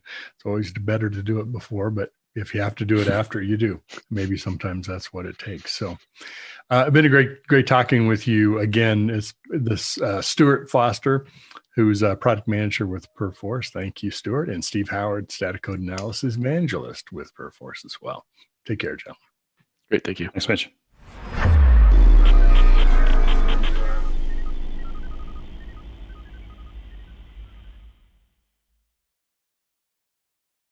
DevOps.com is the #1 online destination for DevOps education and community building. DevOps.com covers all aspects of DevOps, including DevOps best practices and tools, DevOps culture, DevSecOps, business impact, continuous testing, continuous delivery, and more. DevOps.com has the largest collection of original DevOps content, featuring breaking news, blog posts, podcasts, and more. Visit www.devops.com to learn more. DevOps.com, where the world meets DevOps.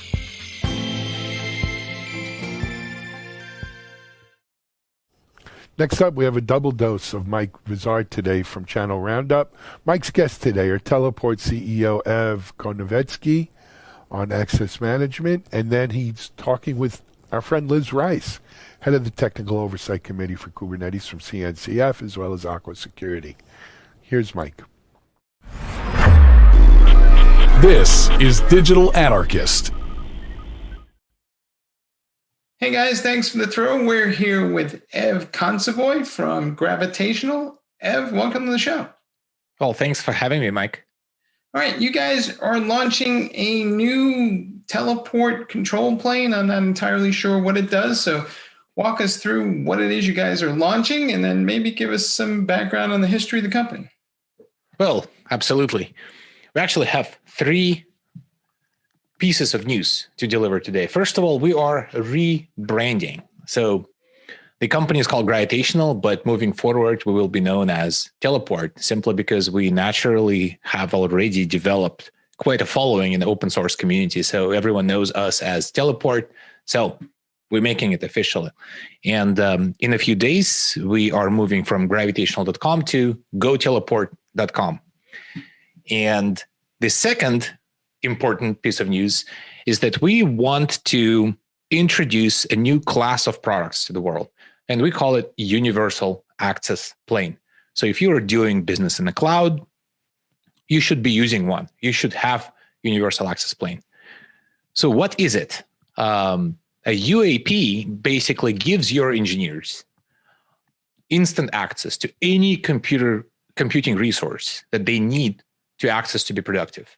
That includes things like servers, databases, Kubernetes clusters, internal applications such as dashboards. So all of these things that usually companies have in their production environments and all of these clouds, Universal Access Plane gives an engineer access to all of them with a single login.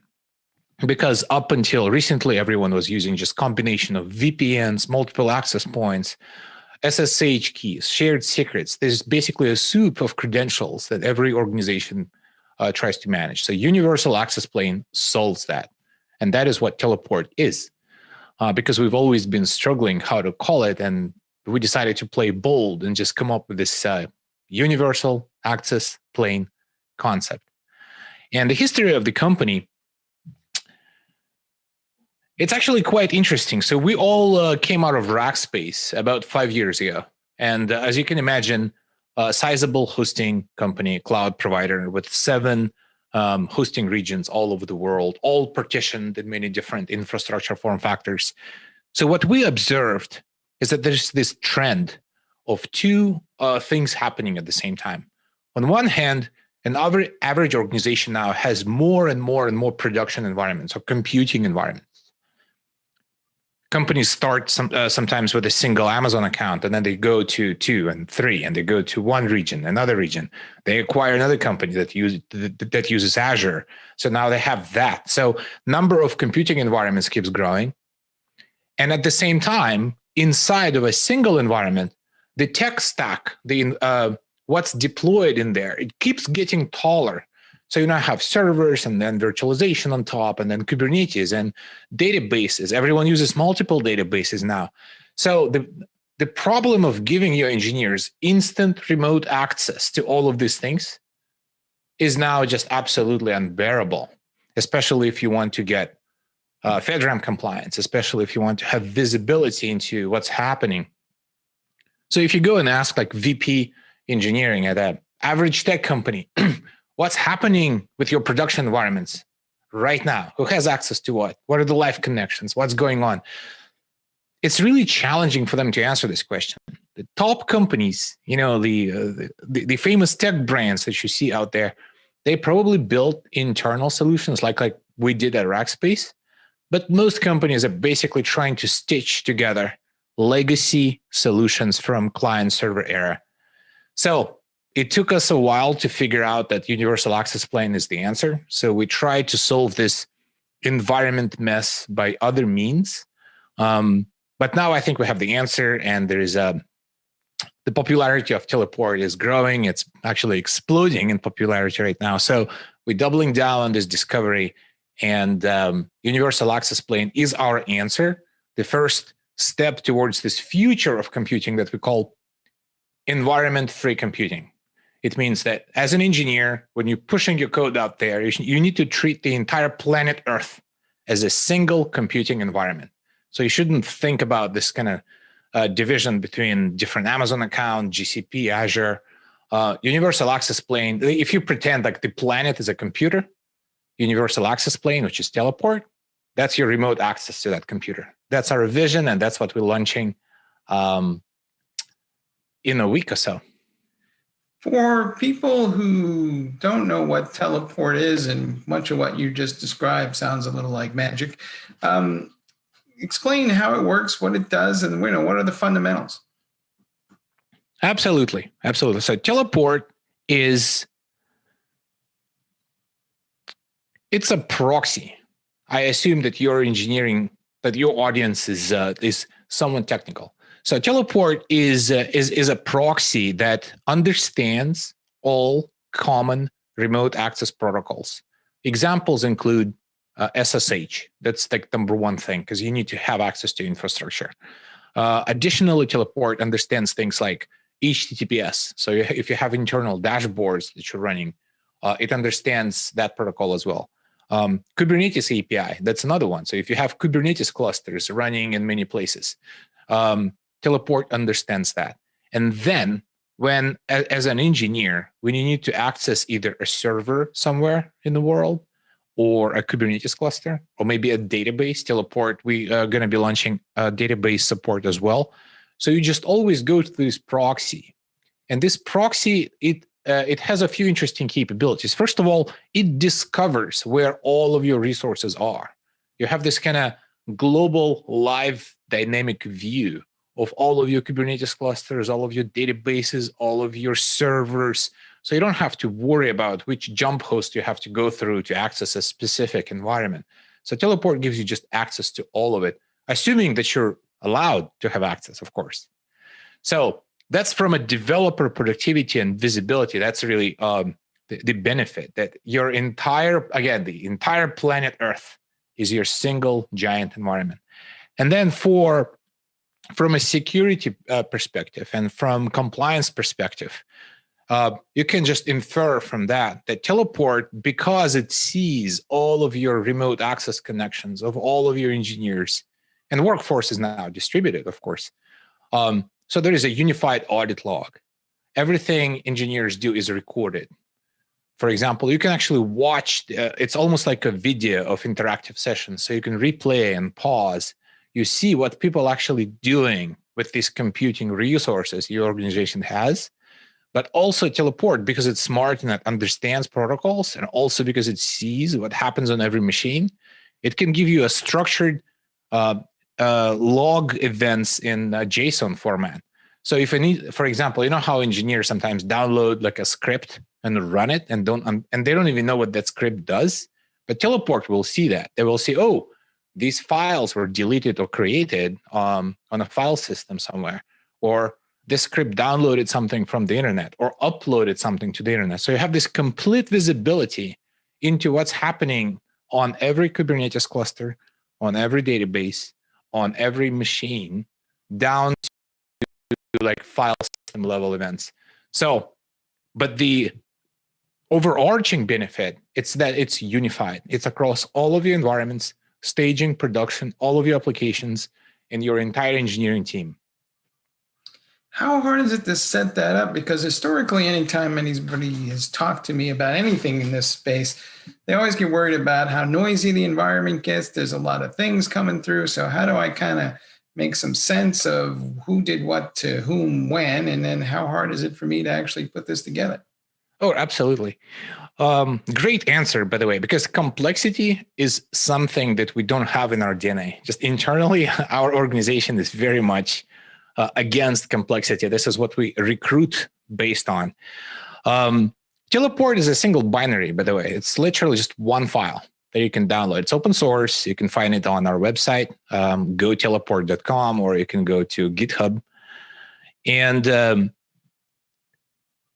so yeah, it's easy to set it up. You could set it up as a Linux daemon. You could stick it into a Kubernetes cluster. And we have packages that assist you with that. But also, and this is another point I wanted to make today, that we're launching a cloud offering also this late November. What it means that you could skip even those steps and just click sign up button, talk to our sales team, and you'll get yourself an account that will basically tell you like, hey, copy paste this command on your machines.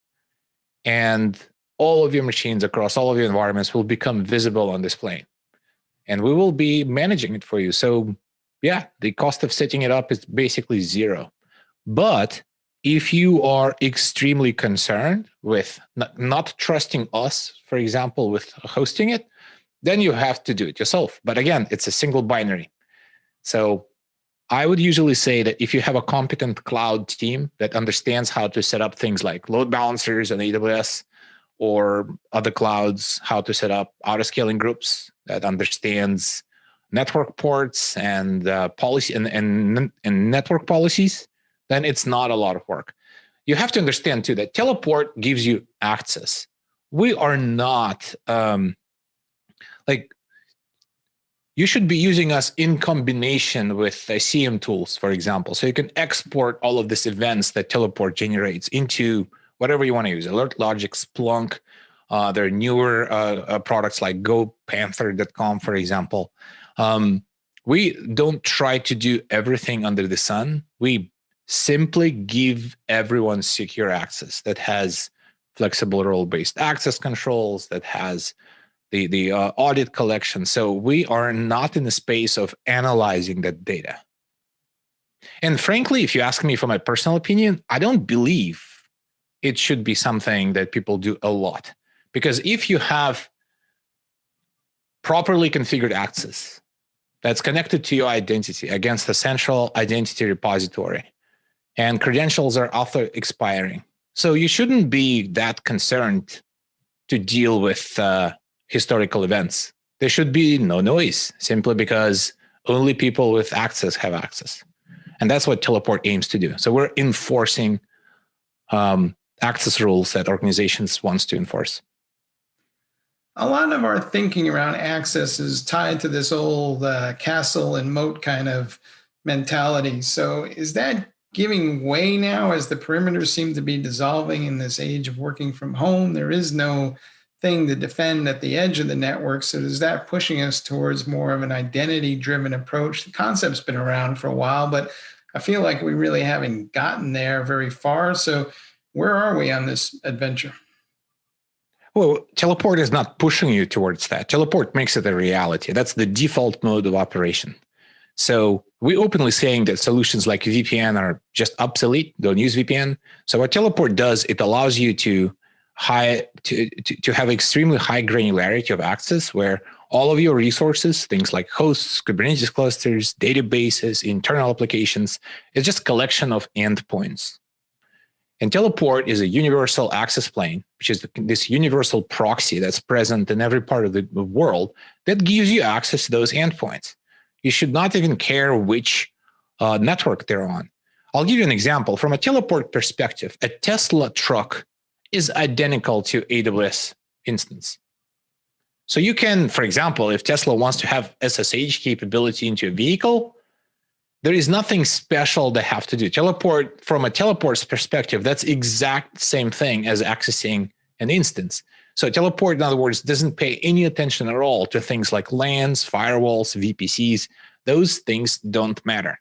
We believe that access boundaries, environment boundaries, it's a strictly thing of the past. So I want to be very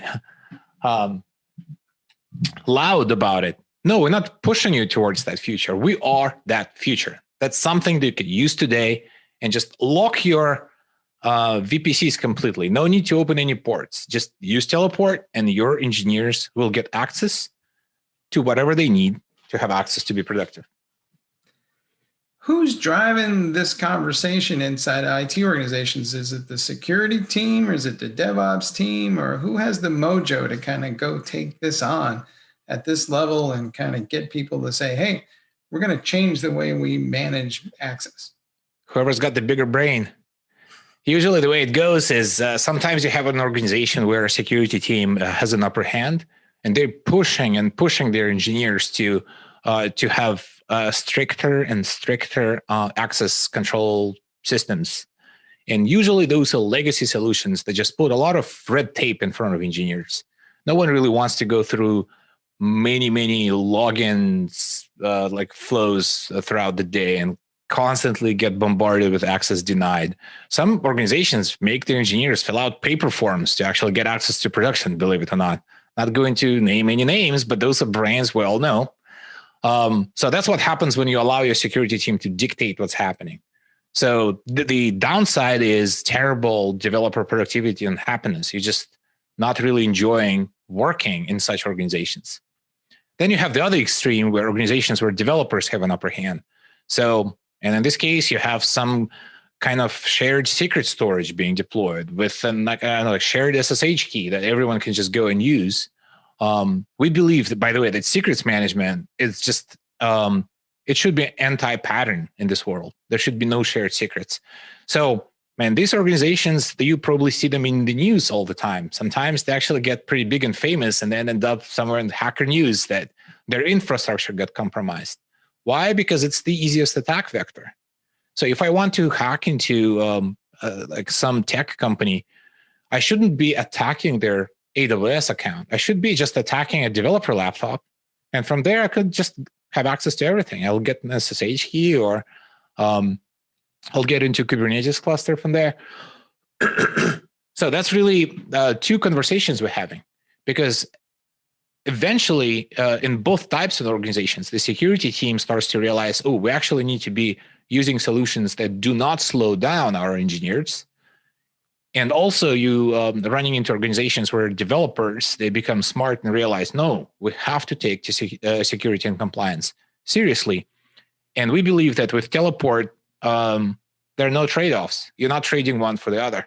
You have you actually get better productivity as a developer because you have this kind of God's view of what's going on. And at the same time, from a security perspective, you have a single place where you can dial in your rules. Like the obvious one, like developers should never see production data. Think about what it would take to actually implement that. Well, developer can access a machine that runs a Postgres database in production. They could access that machine using SSH. If that machine runs a Kubernetes pod with Postgres inside, they can go through Kubernetes API. They can also access that Postgres directly because it also listens on the socket. It might be exposed.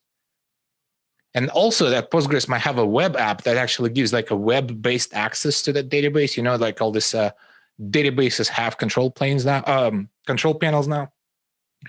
So in all of these things, you need to somehow enforce that developer must not touch production data.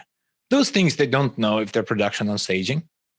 They don't know if they have any data, by the way. It could be just an empty instance with no data. They don't know if you're a developer or maybe you're a marketing intern or maybe you're a CEO or CTO of the company. So how do you even begin to enforce that rule? That's what universal access plane like Teleport gives you. Because Teleport knows if these are production or staging or whatnot. Teleport knows, Teleport can enforce these rules across all of these protocols, Kubernetes, SSH, web app, database. And Teleport knows your identity because it integrates with things like Okta or whatever it is you're using within your organization. So yeah, using Teleport, you can easily enforce this rule across all these different layers in the stack. All right, well, I'm not sure who has the bigger brain in between the cybersecurity people and the DevOps teams.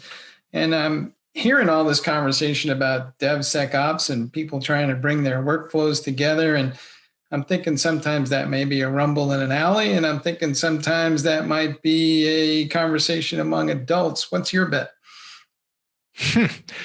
I do think there is generally this trend that as complexity of doing business in the cloud just goes up, it's no longer enough to have people whose job is just to, you know, just stick like cables into servers, right? So, or set up firewalls, simply because all of these environments, hardware, software, middleware, everything in between, it's all your application at the end of the day. So the way you access it, the way you update your code, the way you secure it, the way you may keep the audit log, it makes sense to say, product team, this is all on you, because you are effectively programming this giant cloud computer that we assembled using these cloud primitives. So if you try to separate these activities across multiple teams, you are asking for a trouble, in my opinion, simply because like there's this application domain with some security considerations. Then there is your database security, then your infrastructure security that's also split into multiple layers. So if you allow multiple teams to use disjointed tools and policies across all of these different layers of what essentially is an application, I think you're asking for trouble. So this is why you're seeing this, like the first wave was System administration kind of went away, and we ended up with DevOps because developers said we need to control the infrastructure with code. And now you're seeing the same thing with security. It's all becoming basically a part of your application stack. All right. Hey, I guess we're just going to have to put everybody in a room and lock the door until they see sense and come out with the right idea. But I want to thank you for being on the show. Well, thanks for having me. All right, guys, you heard it here first. VPNs, identity access, management, it's all coming together finally. All right, back to you guys in the studio.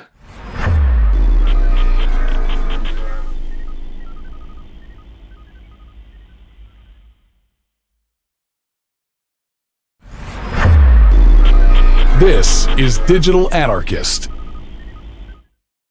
Hey guys, thanks for the throw again. We're here with Liz Rice, who in addition to all the work she does for Aqua Security is the head of the Technical Oversight Committee for Kubernetes. Liz, welcome to the show. Thank you very much. Hi. Hi.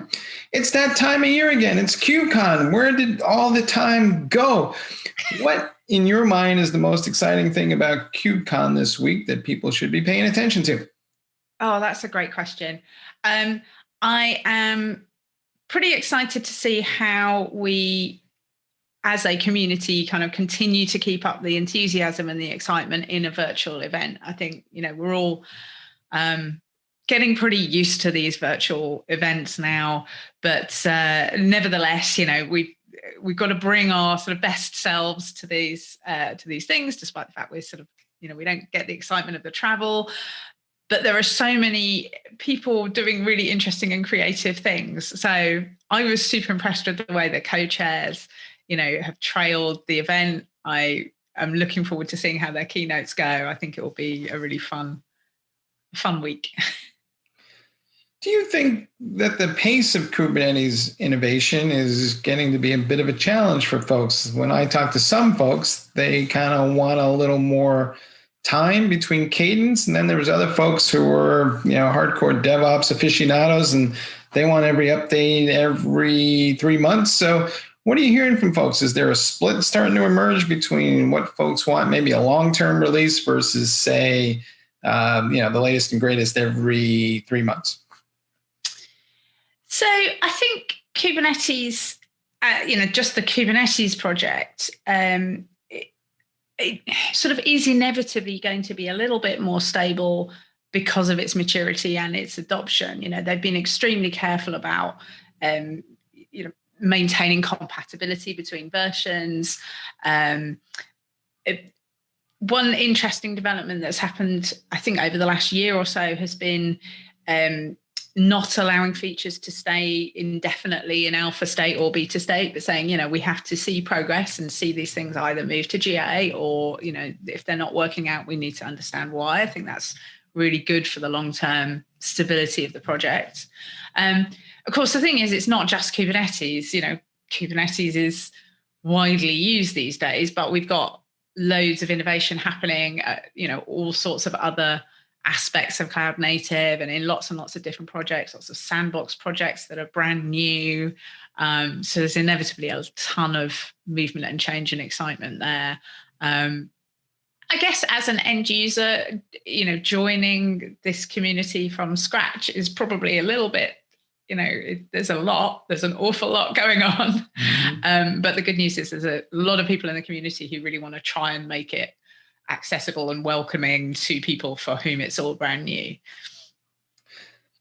That kind of brings us to this almost yin and yang conversation that goes on around Kubernetes. On the one hand, we seem to be trying to make some progress to make it more accessible. On the other hand, we keep telling everybody it's a platform for building platforms. So ultimately, I'll interact with Kubernetes through some other abstraction. So how do you think that split is going to go as we move forward? Yeah, there's a lot of attention being paid to the developer experience and the operator experience. One project that I think is really interesting from this point of view is Backstage, which came from Spotify. And it's all about the experience of their development teams, who I'm going to use the word platform team. I'm not sure if that's quite the terminology they use, but they have a platform team that have built this backstage environment to make things a little bit simpler, a little bit more cookie cutter for developer teams. And I think we'll see initiatives like that taking off. I think ultimately, developers don't want to be dealing with a lot of the abstractions of Kubernetes. So initiatives like that take the developer experience sort of up a level are going to be a good thing. Do you think it will always be developers managing Kubernetes, or will there be the classic mere mortal IT administrator using some graphical tools also managing Kubernetes?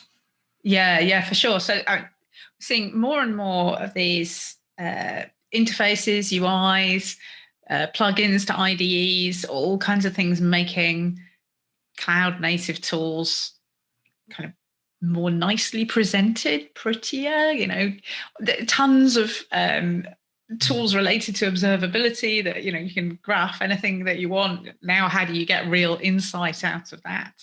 And that will be another area of real innovation. But I think there is an interesting overlap today. We have a developer community who come to KubeCon, many of whom are the developers of these cloud native tools. And we have to remember that that knowledge that they have is not the same knowledge as a developer for a business application who maybe hasn't had all that kind of in-depth knowledge of what's going on in Kubernetes. So I think sometimes we talk about developers, and there is more than one developer community. There's the traditional, let's say, languages like Java. Those developers can leverage the power of Kubernetes without having to know everything about it. That should be the end goal. I think I'm seeing a lot more stateful applications on the platform. We've been talking about this for several years now, but it looks like it's finally coming around. What's your sense of what's driving that versus all these stateless apps that we always thought we saw, but now it feels like maybe they're more enterprise class applications? Yeah, that is a good question. I mean, storage has traditionally always been seen as quite a hard problem in the cloud native world, and we're seeing more and more solutions for storage and particular types of storage. And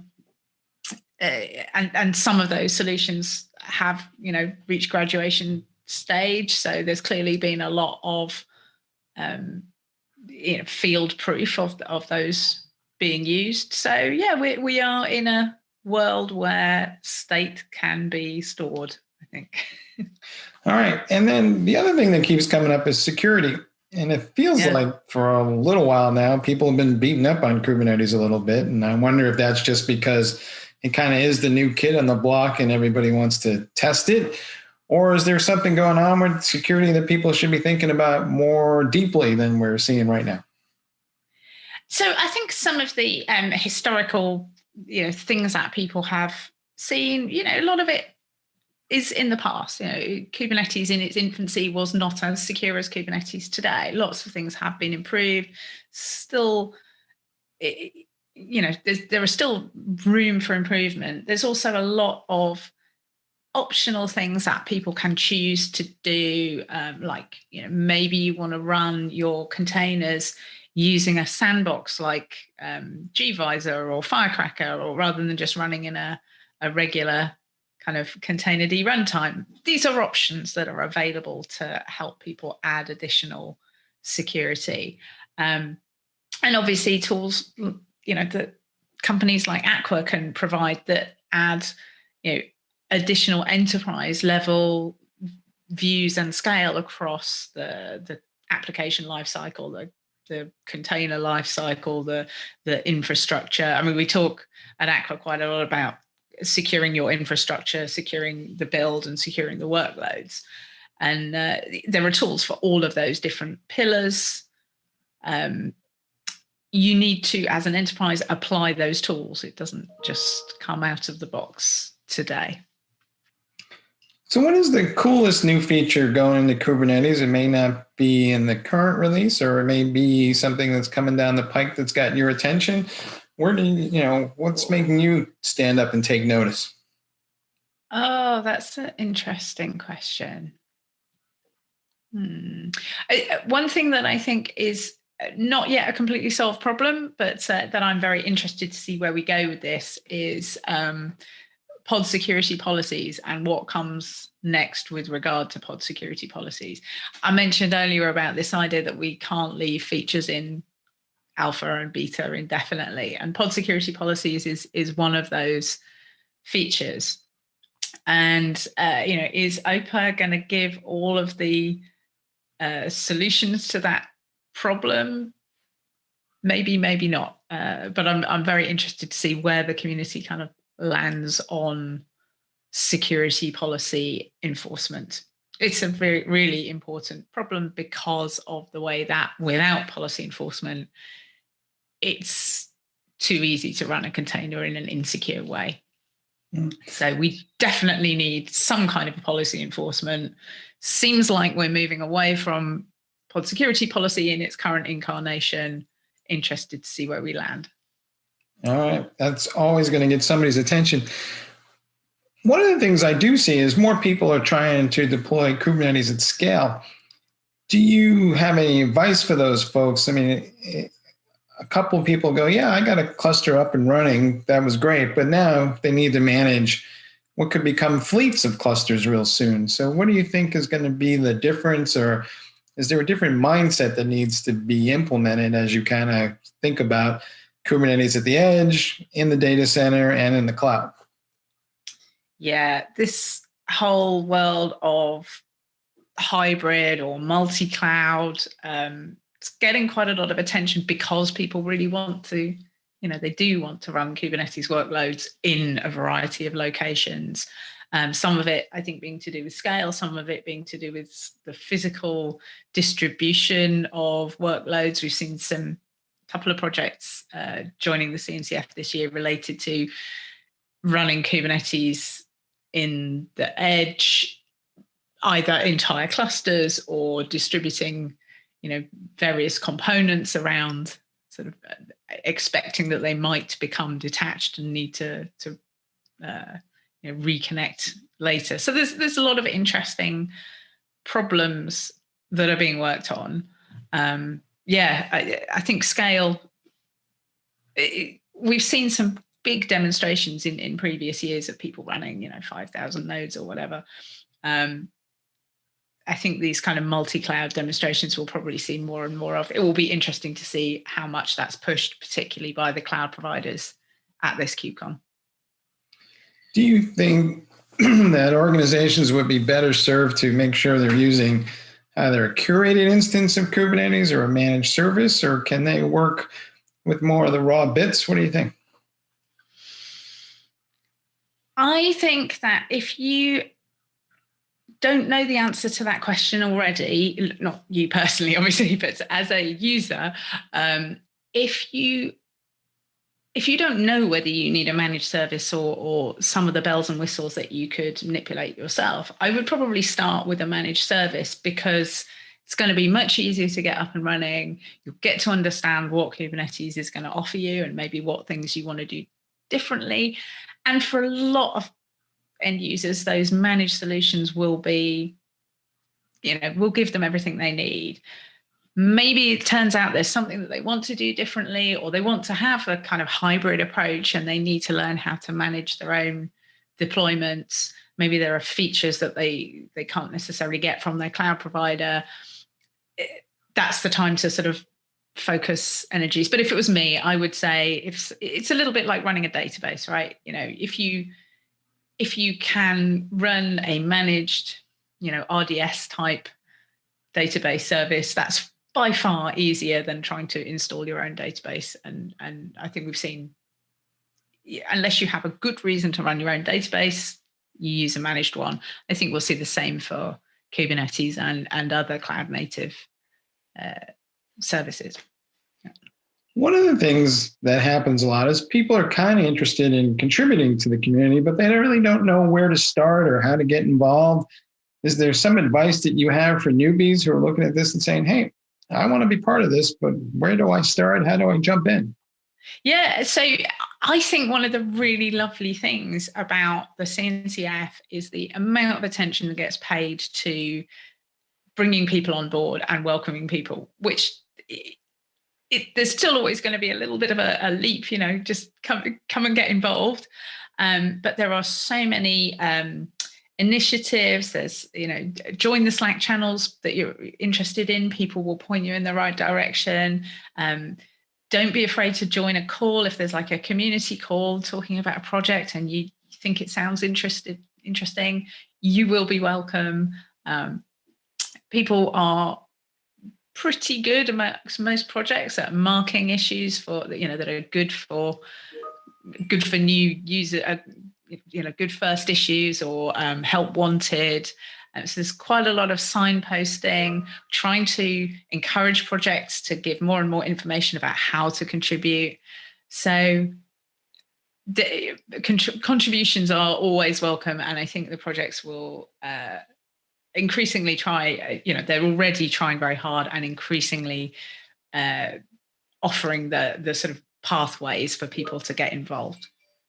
All right, everybody, jump in. There's lots of work to be done. Liz, thanks for being on the show. Thank you very much. Thanks for having me. And back to you guys in the studio.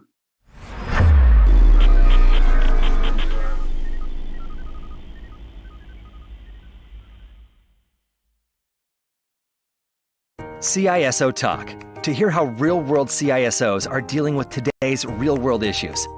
From enabling secure remote workers to accelerating secure cloud adoption, defending against a pandemic of security attacks and beyond, CISO Talk covers the cyber topics you want to learn about. With your hosts, Unisys CISO Matt Newfield and Media Ops CEO Alan Schimmel, featuring a revolving panel of CISO cyber experts. This is where CISOs talk. Join us on digitalanarchist.com and techstrong.tv. All right. Great show today. Hey, that's going to wrap it for this week. Have a great weekend. Be careful out there. Stay safe. Stay well. Stay strong. Tech strong. We'll see you Monday with an all-new fresh show.